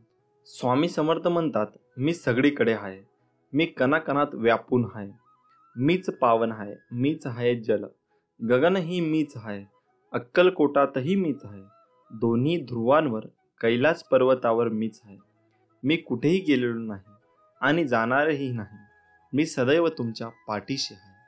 नको होऊ निराश, हारू नको, तुझा आत्मविश्वास, मी आहे तुझ्या जवळपास, झाकून तुझे नयन, कर चिंतन, बघ मी आहे तुझा जवळ. आत्मविश्वास हा सूर्यासारखा असतो, जितकी तुम्ही मेहनत कराल तितकाच तो अधिक चमकतो. म्हणून माझ्या बाळा, विश्वास हा स्वतःवर ठेव तर ताकद बनेल आणि दुसऱ्यांवर ठेवला तर कमजोरी. आवड आणि आत्मविश्वास असेल तर कोणतीही गोष्ट अवघड नाही. तू जिथे आहेस त्या पलीकडे जाण्याचा प्रयत्न कर. प्रयत्न कधीही अयशस्वी होत नाही. स्वामी म्हणतात, तुम्ही कोण आहात आणि तुम्हाला कोण व्हायचे यातलं अंतर कळलं तर तुम्ही काय करता ते कळतं. कोणीही तुमच्यासोबत नसेल तर घाबरून जाऊ नका, कारण उंच उडणारे गरुड हे कमीच असतात आणि ज्यांच्यासोबत कोणी नसतो त्यांच्यासोबत स्वामी नेहमी असतात हे विसरू नकोस. कष्ट इतक्या शांततेत करा की यश हमखास धिंगाणा घालेल. आयुष्यात अपयशी झाला असशील तर विश्वास ठेव, सर्वात मोठे यश हे सर्वात मोठ्या अपयशानंतरच मिळते. संकट टाळणं हे माणसाच्या हातात नसतं, पण त्या संकटांचा सामना करणे नक्कीच असते. म्हणून तू संकटांना सामोरे जा, घाबरू नको. स्वामी बळ आहे पाठीशी. अशक्य हा शब्द आपल्या शब्दकोशातून काढून टाक. इच्छाशक्ती चांगली असेल तर मदत तुमच्याकडे चालून येते. दुःखाची चव घेण्यापेक्षा ते पचवण्यात अधिक गोडी आहे. म्हणून दुःख चलवत राहण्यापेक्षा ते स्वीकारायला शिका. तुम्ही खचून जाणाऱ्यातले नाही, त्यामुळे आहे त्याला सामोरे जा आणि जिंका. पुढचा दिवस तुमचाच आहे, यश नक्की मिळेल. मनात आत्मविश्वास असेल तर तुम्ही काहीही करू शकता. मग तुम्हाला कशाचीही भीती वाटणार नाही. मी काहीतरी चांगलं करेन हा विश्वास आणि मी काहीतरी चांगलं करेनच हा झाला आत्मविश्वास. घाबरण्यासारखा वाईट कोणताही व्हायरस नाही आणि त्याला सामोरे जाण्यासारखे कोणतेही चांगले वॅक्सिन नाही. सूर्य मावळतोच ते नवीन दिवस घेऊन येण्यासाठी. त्यामुळे आज जरी मनासारखे झाले नाही तरी उद्या तसे नक्कीच होईल. पैज लावायचा असेल तर तो स्वतः सोबत लावा. हरलात तर काहीतरी नवे शिकाल आणि जिंकलात तर पुढे वाटचाल कराल. श्री स्वामी समर्थ. जय जय स्वामी समर्थ. भिवू नकोस, मी तुझ्या पाठीशी आहे. सदैव प्रामाणिकपणाने आपले कार्य करत राहा. अरे बाळा, उदास असशील तर माझे नाव घे, दुःख असशील तर माझे ध्यान घे, मार्ग भेटत नसेल तर माझे विचार घे, एवढ्याने देखील समाधानी नसशील तर अक्कलकोटाची वाट घे. तुझ्या अंतरात्म्यात आहे मी, तुला हरू देणार नाही. या कलियुगात तुला एकटे देखील सोडणार नाही. जी झुंज तू खेळतो आहे मनाशी, त्यात तुला मार्ग दाखवत राहणार मी. सुखात हवे आहे असा अट्टहास करू नकोस, कारण प्रत्येक परिस्थितीत सुख लपलेलं आहे. जसे दुधात दही लपलेले असते तसे तुझ्या कर्माच्या रवीने घुसळून लपलेले सुख बाहेर येईल. अरे बाळा, काय तुझा आमच्यावर विश्वास नाही? मग एकटा झुरता बसण्यापेक्षा आम्हाला हाक का मारत नाहीस? मी आहे ना सदैव तुझ्या पाठीशी. सूर्य बोलत नाही, त्याचा प्रकाशच त्याचा परिचय देत असतो. तसेच तुम्ही स्वतःबद्दल काहीही बोलू नका, फक्त उत्तम कर्म करत राहा. यानंतरच लोक तुमचा परिचय सर्व जगाला करून देतील. अडचणीत जीवनात नसतात, मनात असतात. ज्या दिवशी मनावर विजय प्राप्त केला तेव्हा आपोआप अडचणीतून बाहेर पडण्याचा मार्ग सापडतो. तुला जर वाटत असेल कशाला स्वामींना त्रास द्यायचा, आपले दुःख सांगून, अशा वेळी समज मला खरा त्रास तू आता देत आहेस, काही न सांगून. जीवनात कुठलेही वळण आले तरी स्थिर राहा, कारण तुला स्थिर मनात माझे प्रतिबिंब दिसेल. विवेक बुद्धीने विचार करून निर्णय घेतला असेल तर माघार घेऊ नकोस. आपल्या निर्णयावर ठाम राहा आणि घेतलेला निर्णय कृतीत उतरव. कोणी तुझे ऐकत नसल्यास मला सांग. माझ्यातून ते ज्याला ऐकू जायला हवे त्यापर्यंत ते नक्कीच पोहोचेल. नामस्मरण कधी कर्माचा त्याग करायला सांगत नाही. कर्माचा त्याग करून नामस्मरण करण्यास कुठलाही अर्थ नाही. बाळा, मला तुझी काळजी नाही तर तुझ्याविषयी प्रेम आहे. तुला मार्ग दाखवायला सदैव तयार असतो. फक्त एकदा मला हाक मार. तुला भीती वाटत असेल, कुठलाही मार्ग दिसत नसेल तर डोळे बंद करून माझे ध्यान कर. अशाने माझ्याशी संवाद साधशील. वाईट काळात साथ सोडलेल्या लोकांकडे लक्ष देऊ नको, पण ज्यांनी वाईट वेळेत साथ देऊन चांगली वेळ आणून दिली त्यांचे मोल कधी विसरू नको. विचारांवर लक्ष ठेवा, त्यांचे शब्द होतात. शब्दांवर लक्ष ठेवा, ते कृतीत उतरतात.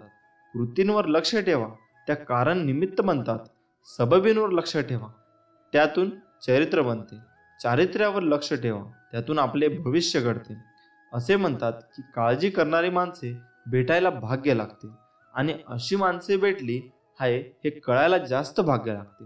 आपला पूर्ण वेळ स्वतःला घडवण्यासाठी खर्च करावा, म्हणजे इतरांना दोष देण्यात आपला वेळ वाया जात नाही आणि इतरांचा दोष पाहायला वेळ मिळणार नाही.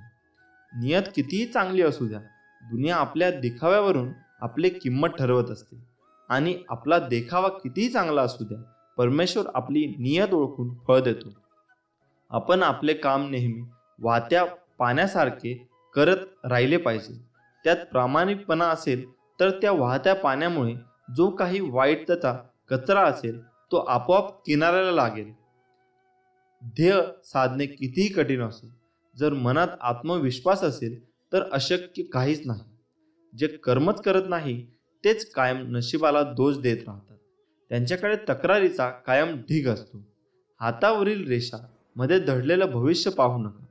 त्याच हाताने प्रामाणिकपणे काम करा आणि स्वामींचे मुखात नाम असू द्या. तुम्हाला कोणत्याही ज्योतिषाकडे जाण्याची गरज भासणार नाही. तू कर्म करत राहा, फळाची अपेक्षा न करता. अरे, कर्म करणे हे तुझे कर्तव्य आहे आणि तुझ्या कर्माला योग्य ते फळ देणे ही माझी जबाबदारी आहे. कोणाचीही सध्याची स्थिती बघून त्याची खिल्ली उडवू नका, कारण काळ इतका सामर्थ्यशाली आहे की तो सामान्य कोळशाला देखील हळूहळू हिरा बनवतो. कधीच कोणाच्या डोळ्यात पाणी येऊ देऊ नका. भलेही हसवता नाही आले तर अश्रूंचे कारण तरी बनवू नका. जीवनात वाईट वेळ आली किंवा चांगली कशीही असो, पण चांगल्या वेळेत वाईट काम करू नका, जेणेकरून वाईट वेळेत लोक सोडून जातील. काही वेळा नियती तुम्हाला मुद्दाम अनपेक्षित संकट देते, ते फक्त आपले कोण आहे आणि परके कोण आहे याची ओळख करून देण्यासाठी. वाईट व्यक्ती अनुभव देते आणि चांगली व्यक्ती साथ देते. किती दिवसाचे आयुष्य आहे, आजचे अस्तित्व उद्या नाही, म्हणून जगावे हसून खेळून, कारण ह्या जगात उद्या काय होणार हे कोणालाच माहीत नाही. रानात तण आणि मनात ताण कधीच ठेवू नये. रानातले तण पिकाचा नाश करते आणि मनातला ताण जगण्याचा सर्वनाश करते. स्वामींचे नामस्मरण ताणाचा सर्वनाश करते आणि जीवनाचे सोने करते. समतोल मनासारखे कुठलेही व्रत नाही, समाधानासारखे कुठलेही सुख नाही, लोभासारखा कुठलाही आजार नाही, दयेसारखे कुठलेही पुण्य नाही. श्रीमंतीचा गर्व करू नका, स्वाभिमानाने जगा, मीपणा सोडा, सर्वांशी प्रेमाने वागा, थोरा मोठ्यांचा आदर करा, मन परमेश्वरांच्या चिंतनात गुंतवा. नाशिवंत हा देह सारा उद्या भंगून जाईल. काय कमविले काय जमविले, कधीतरी माती मोल होईल. दोन शब्द प्रेमाचे घेरे सदामुखी, प्रेमाने जग तू जिंक. मन होतील सर्व सुखी. सुखासाठी कोणापुढे हात पसरू नका. उगाच वेळ वाया जाईल, त्यापेक्षा दुःखाशी 2 हात करा. चांगली वेळ नक्की येईल. माझा हा निवांत क्षण नसून तुझ्या कर्मावर मी नजर ठेवून आहे. वर्तमानात असताना नामात राहा. तू स्वतः निस्वार्थ कर्माचा रोप लाव. कोणाच्या आशेवर मदतीवर अवलंबून राहू नका, कारण त्या रोपावर येणाऱ्या फळांवर देखील तुझाच अधिकार आहे. मितभाषी असतो सदा सुखी, व्यर्थ बोलेला तो होईल दुखी. पण समर्थ नाम रोज जपावे, ते कधी न विसरावे. मनुष्य जन्म मिळतो एकदा, स्वामी नामात आनंद सौदा. एक भास एक विसावा, नित्य स्वामी दिसावा. स्वामींची आठवण न यावी, तो दिवस नसावा. हृदयाच्या प्रत्येक कणाकणात नित्य स्वामी बसावा. कोणाला आपले करायची तर मनाने करा, केवळ मुखाने करू नका. कोणावर राग व्यक्त करायचा असेल तर मुखाने करा, मनाने नाही. आचार विचार घराची आखणी आहे, प्रेम घराचा पाया. थोर माणसे घराच्या भिंती आहेत, सुख हे घराचे छत. जिव्हाळा घराचा कळस आहे, माणूस की तिजोरी आहे. आपापसात प्रेम ही धन दौलत आहे, तर नामस्मरणात इथला आत्मा आहे. चिंता तुला सतावत असेल, भीती तुला त्रास देत असेल, कुणी नसेल तुझी साथ देत, घाबरू नकोस. नको काढू पळ, मग नको मागू स्वार्थ, नको मारूस मन. मी तुझाच आहे प्रत्येक क्षणी, आणि सगळ्यांना ठामपणे स्वामी आहे ना म्हण. माझ्यावर प्रेम आहे तर माझ्या विचारांचे पालन कर. कोणी तुझे काही बिघडू शकणार नाही. नित्य माझे नामस्मरण कर. निस्वार्थ कर्म हाच एक धर्म, बाकीचा मनाचा पसारा. कर्म करता करता नाम घेत जा, मन ना उरे मन नाही पसारा. दुसऱ्यांच्या ताटातले हिसकावून घेण्यात शान नाही, तर आपल्या ताटातले दुसऱ्यांना देण्यात आहे खरे समाधान. ही नियती आहे की हिसकावून खाणारा सुखी होत नाही आणि वाटून खाणारा कधी दुःखी होत नाही. मी माझ्या भक्तांना पाठबळ नेहमी देत असतो. ज्यांनी मला जाणले त्यांना हे कळले, आणि ज्यांनी नाही कळले त्यांनी मला आज आपणूनच गमावले. अतिउच्च शिखराकडे पोहोच, पण जगाने तुझ्याकडे पाहावे म्हणून नाही, तर तुला जगाकडे नीट पाहता यावे म्हणून. माझे निष्पाप भक्त आणि ही भिन्न नाही, म्हणून अक्कलकोट माझ्या भक्तांचे हृदय आणि त्यांचे हृदय माझ्या शाश्वत धाम. माझे सच्चे भक्त कोणाला दुखावत नाही, कारण त्यांना माहीत आहे की समोर स्वामीच आहेत. जे साधक अविश्वास दाखवत नाही आणि माझ्यावर निस्वार्थ निस्सीम प्रेम करतात, खऱ्या अर्थाने मी त्यांच्या मागे पुढे चालत असतो. भक्तांच्या हाकेचा आधी मी तयार असतो, पण त्यांचा विश्वासाने मी हाकेला धावतो, म्हणून मी त्यांच्या हाकेची वाट बघत असतो. भक्त जरी मला स्वामी म्हणत असले तरी खऱ्या अर्थाने ते स्वामी आहेत, कारण त्यांच्या स्वामध्ये मीच आहे. तुम्हाला वाटते तेवढे जीवन कठीण नाही. तुमच्या निस्वार्थ धर्म कर्तव्याने हे सहज शक्य आहे. नुसते स्वामी स्वामी म्हणता तरुण जाशील, मोह माया सारी विसरून जाशील. या जगाशी तुझे काही देणं घेणं नाही, म्हणशील तर संसार तुझा, नाही तर स्वामी तुझा. माणूस असो किंवा प्राणी, ठेव समानतेचा भाव. एवढं लक्षात ठेव, तेही स्वामी आहेत एवढे जाणा. श्री स्वामी समर्थ यांचे 21 तोडगे व उपाय. 1. गोराचणाचा टिळा लावणे किंवा हळद केसर यांचा टिळा लावण्यामुळे श्रीमंती येते. 2. गोराचणाचा टिळा लावण्यासाठी सोमवारपासून सुरुवात करावी. नंबर 3. छोटीशी वाटी घेऊन त्यात थोडी हळद कुंकू घेऊन त्यात अल्पेसे सोने टाकावे. रोज सकाळी उठल्यानंतर जी नाडी चालू असेल त्या हाताने कुंकू वाहून, त्यानंतर श्वास ओढून पुनर्गाच्या हाताने अंगठा व अनामिकेच्या सहाय्याने आपणास त्या दिवशी हवी असलेली रक्कम मिळावी अशी प्रार्थना करावी. नंतर सोने उचलून कपाळी लावावे व हवी असलेली रक्कम मागावी. 4. वायव्य दिशेला राधाकृष्ण लक्ष्मीचा फोटो लावावा. 5. घरातील सर्व देवांना हळद कुंडाची माळ घालणे. 6. रोख रक्कम हातात पडली की ती घरी आणून देवापुढे ठेवावी. कुठल्याही परिस्थितीत त्यातील 1 रुपयाही खर्च करू नये. दुसऱ्या दिवसापासून खर्च करायला सुरुवात करावी. 7.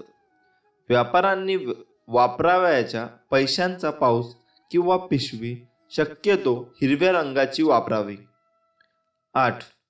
बुधवारी पैसे कोणास उधार देऊ नयेत. दिल्यास ते बुडवतात व वसुलीचा त्रास होतो. गुरुवारी पैसे देणे चांगले. मंगळवारी कर्जाचे पैसे देऊन कर्जफेड करावी व शुक्रवारी कर्जफेड स्थितीत सुधारणा होते.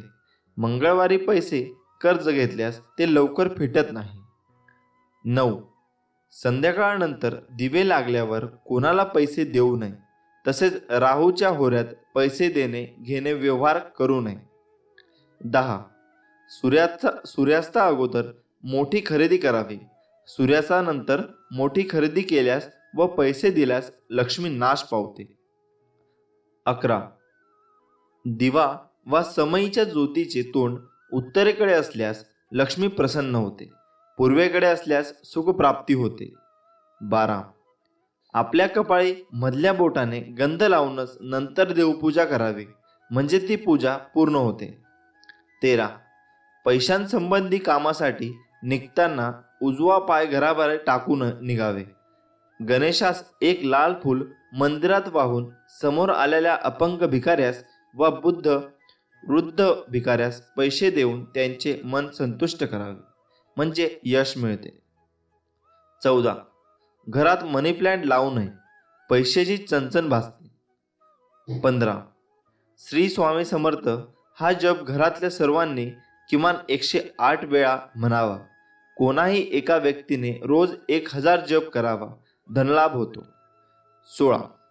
लक्ष्मी प्राप्तीचा सोपा आणि अनुभवसिद्ध उपाय म्हणजे पिठात थोडी साखर मिसळून ते पीठ मुंग्यांना खाऊ घालावे.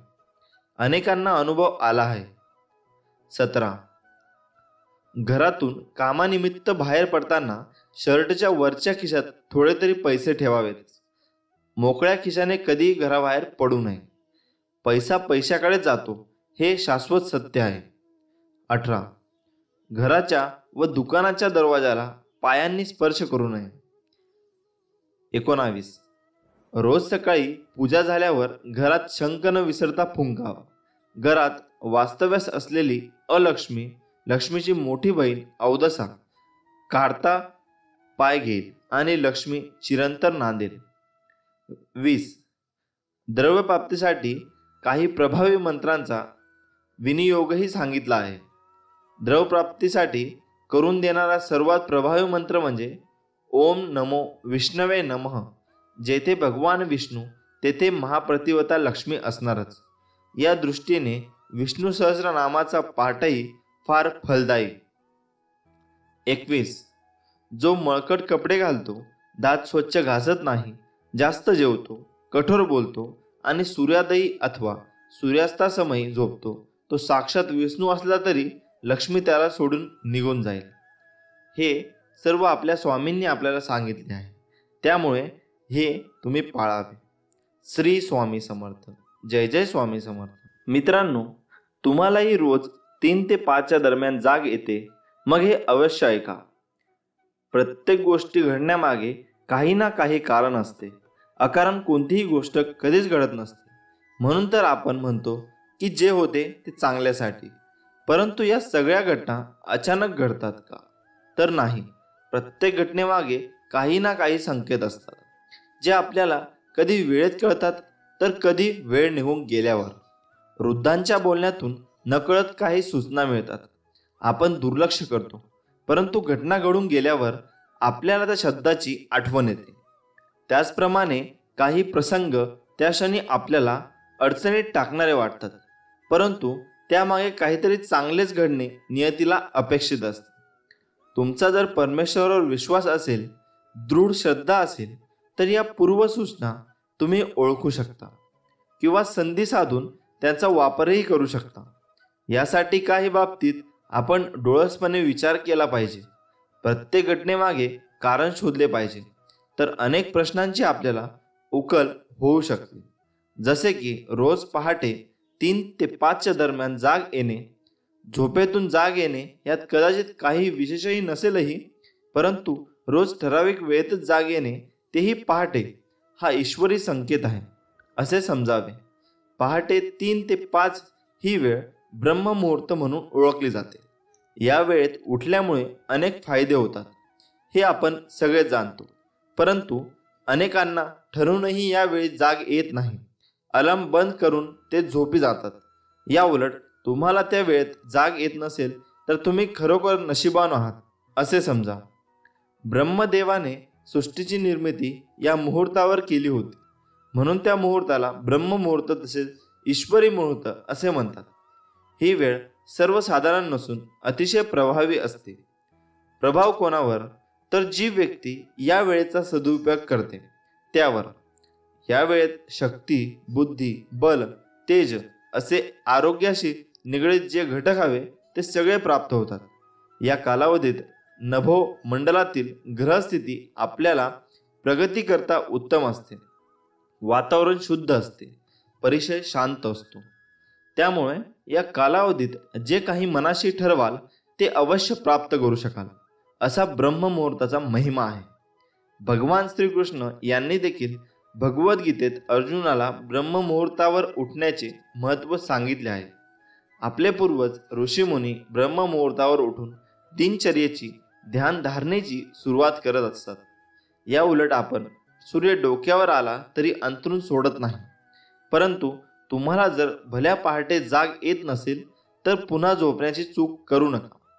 तुमच्याकडून चांगले कार्य घडण्याचे ते संकेत आहेत.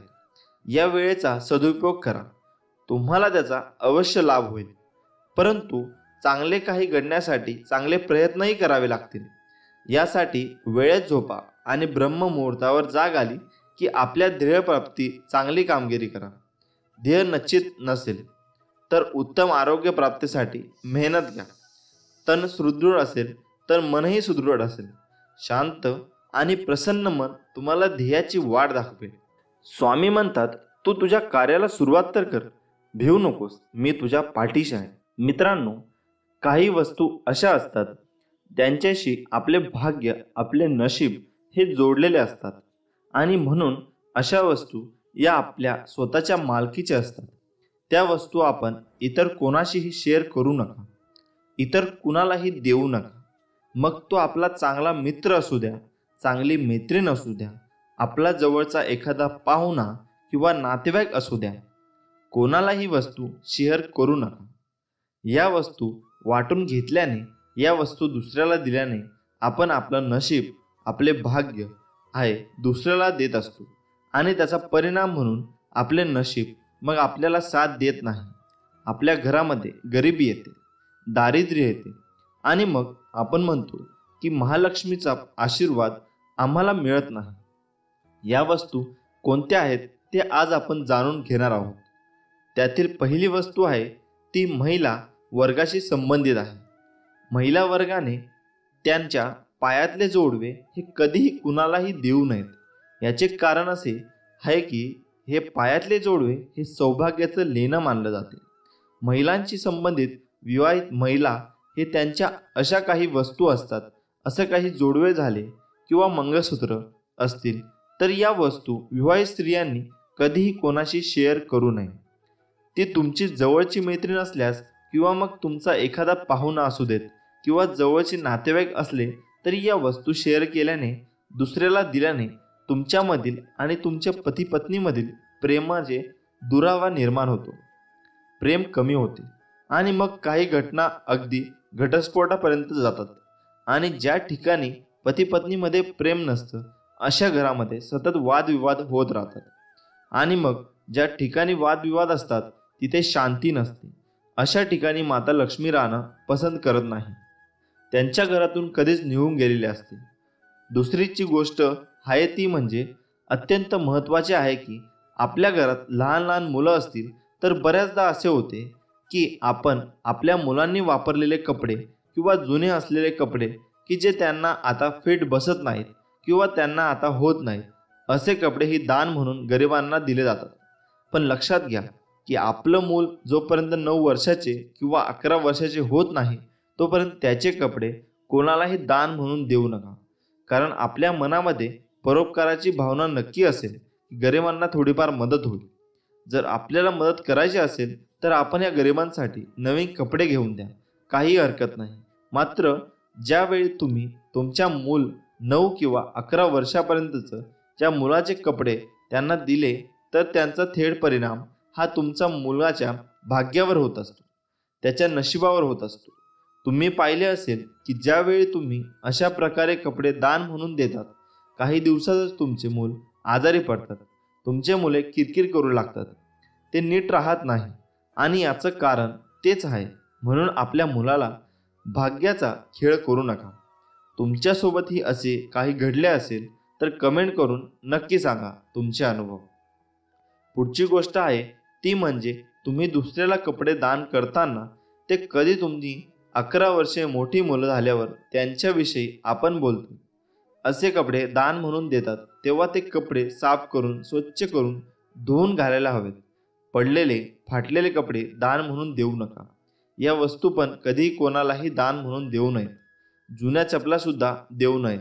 आणि त्याचबरोबर गिफ्ट म्हणून नवीन चपला किंवा सँडल आपण अजिबात घेऊ नका व देऊ नका. आपण आपल्या घरामध्ये झाडू वापरतो, तो आपण चुकूनही कोणाला थोड्या वेळेसाठी सुद्धा देऊ नका. शेजारी किंवा इतर लोक असतात की ते आपल्या घरातील झाडू मागतात थोड्या वेळेसाठी, अजिबात देऊ नका. तर झाडू हे लक्ष्मी स्वरूप आहे. झाडूच्या प्रत्येक क्षणात लक्ष्मीचा वास असतो. भारतीय धर्म परंपरेमध्ये बरेच सण उत्सव असे आहेत की त्यात आपण झाडूची पूजा करतो. याचं कारण तेच आहे की या झाडूमध्ये प्रत्यक्ष माता लक्ष्मीचा वास्तव्य असते. जर तुम्हाला झाडू दान द्यायचे असेल तर लक्षात घ्या, आपण मंदिरामध्ये द्यायचा असतो. कोणत्याही दिवशी, एखाद्या शुभ दिवशी, शुभ मुहूर्त तुम्ही एखाद्या मंदिरामध्ये पहाटे सूर्योदयापूर्वी की कोणालाही समजू नये असं गुप्त दान केल्याने खूप शुभ फळ मिळतात. आपल्या घरामध्ये महालक्ष्मीचे वास्तव्य राहते. मित्रांनो, त्यानंतरची गोष्ट आहे की पैसे उधार देणे. पैसे उधार देताना ते कधीही तुम्ही मंगळवारच्या दिवशी देऊ नका, कारण मंगळवारी दिलेले पैसे परत येण्याची शक्यता कमी असते. धर्मशास्त्रामध्ये, वास्तुशास्त्रामध्ये, ज्योतिषशास्त्रामध्ये, अनेक पुराणांमध्ये असे उल्लेख आढळतात की पैसे किंवा लक्ष्मी माता जी तुम्ही देणार आहात एखाद्याला, जर तुम्ही मंगळवारी दिले तर ते परत येण्यासाठी खूप कष्ट घ्यावे लागतात. खूप प्रयत्न करूनही खूप उशिरा ते पैसे परत मिळतात. आणि म्हणून मंगळवारी पैसे कधीही कोणाला देऊ नका व घेऊ नका. काही लहान सहान गोष्टी म्हणजे टोपी आहे, ते आपल्या कपाळावरती आपलं त्यांच्याशी भाग्य निगडीत असते आणि अशा वेळी आपण एकमेकांना टोपी देत असतो. असे केल्याने आपले भाग्य वाटले जाते. म्हणून शक्यतो टोपीसुद्धा कोणाला देऊ नये. मित्रांनो, हा व्हिडिओ तुम्हाला आवडला असेल तर नक्की लाईक करा आणि आपल्या चॅनलला सबस्क्राईब करायला विसरू नका व कमेंटमध्ये श्री स्वामी समर्थ लिहायला पण विसरू नका.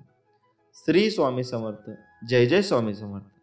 स्वामी नेहमी म्हणत असतात, भिवू नकोस, मी तुझ्या पाठीशी आहे.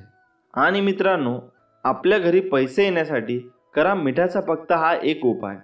पैसे आपल्याकडे आपोआप चालता येतील. माता लक्ष्मी आपल्यावर प्रसन्न होईल व माता लक्ष्मी सदैव आपल्या हातात वास करते, जेणेकरून आपल्याला पैशाची कमतरता कधी भासणार नाही. मित्रांनो, सर्वप्रथम सकाळी उठल्यावर आपल्या घराच्या मुख्य दरवाजावर दररोज दोन्ही बाजूला थोडे थोडे पाणी शिंपडावे. आणि मित्रांनो, हे काम आपल्याला सर्वात आधी करायचे आहे. हा उपाय करत असताना या उपायाबद्दल कोणालाही कळून देऊ नये, म्हणजेच कोणालाही सांगू नका. हे काम तुम्हाला गुपचूप करायचे आहे.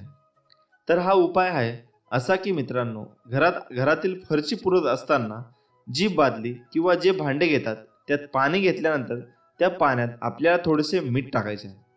ते तुम्ही फरशी पुरत असताना दररोज करा, परंतु एक दिवस सोडून, तो म्हणजे गुरुवार. होय मित्रांनो, गुरुवारचा दिवस सोडून बाकी सर्व दिवस तुम्ही हा उपाय करा. असे केल्याने आपण बृहस्पती मजबूत होतो. आणि एक म्हणजे तुम्ही तुमच्या दररोज आंघोळ करत असताना त्या आंघोळीच्या पाण्यात देखील तुम्ही थोडेसे मीठ टाकायचे आहे. हा उपाय तुम्ही आठवड्यातून एकदा केला तरी चालेल. हे केल्याने तुमचे ग्रह मजबूत होतात. मित्रांनो, आपण सकाळी पाहतो की खूप लोक सकाळी दात घासताना इकडे तिकडे फिरत असतात, पण हे खूप चुकीची गोष्ट आहे. आपण आपले दात स्वतःच करत असताना, म्हणजेच ब्रश करत असताना एका जागीच उभे राहून करायचे आहे किंवा बसून करावे. मित्रांनो, आपल्या घरातील झाडू हा लक्ष्मीचे प्रतीक मानले जाते आणि हा झाडू बाहेरच्या व्यक्तीला कोणाला दिसणार नाही अशा ठिकाणी ठेवावा. आणि जर तुम्हाला एखादा झाडू खरेदी करायचा असेल तर तो फक्त शनिवारच्या दिवशी खरेदी करावा, ते शुभ असते.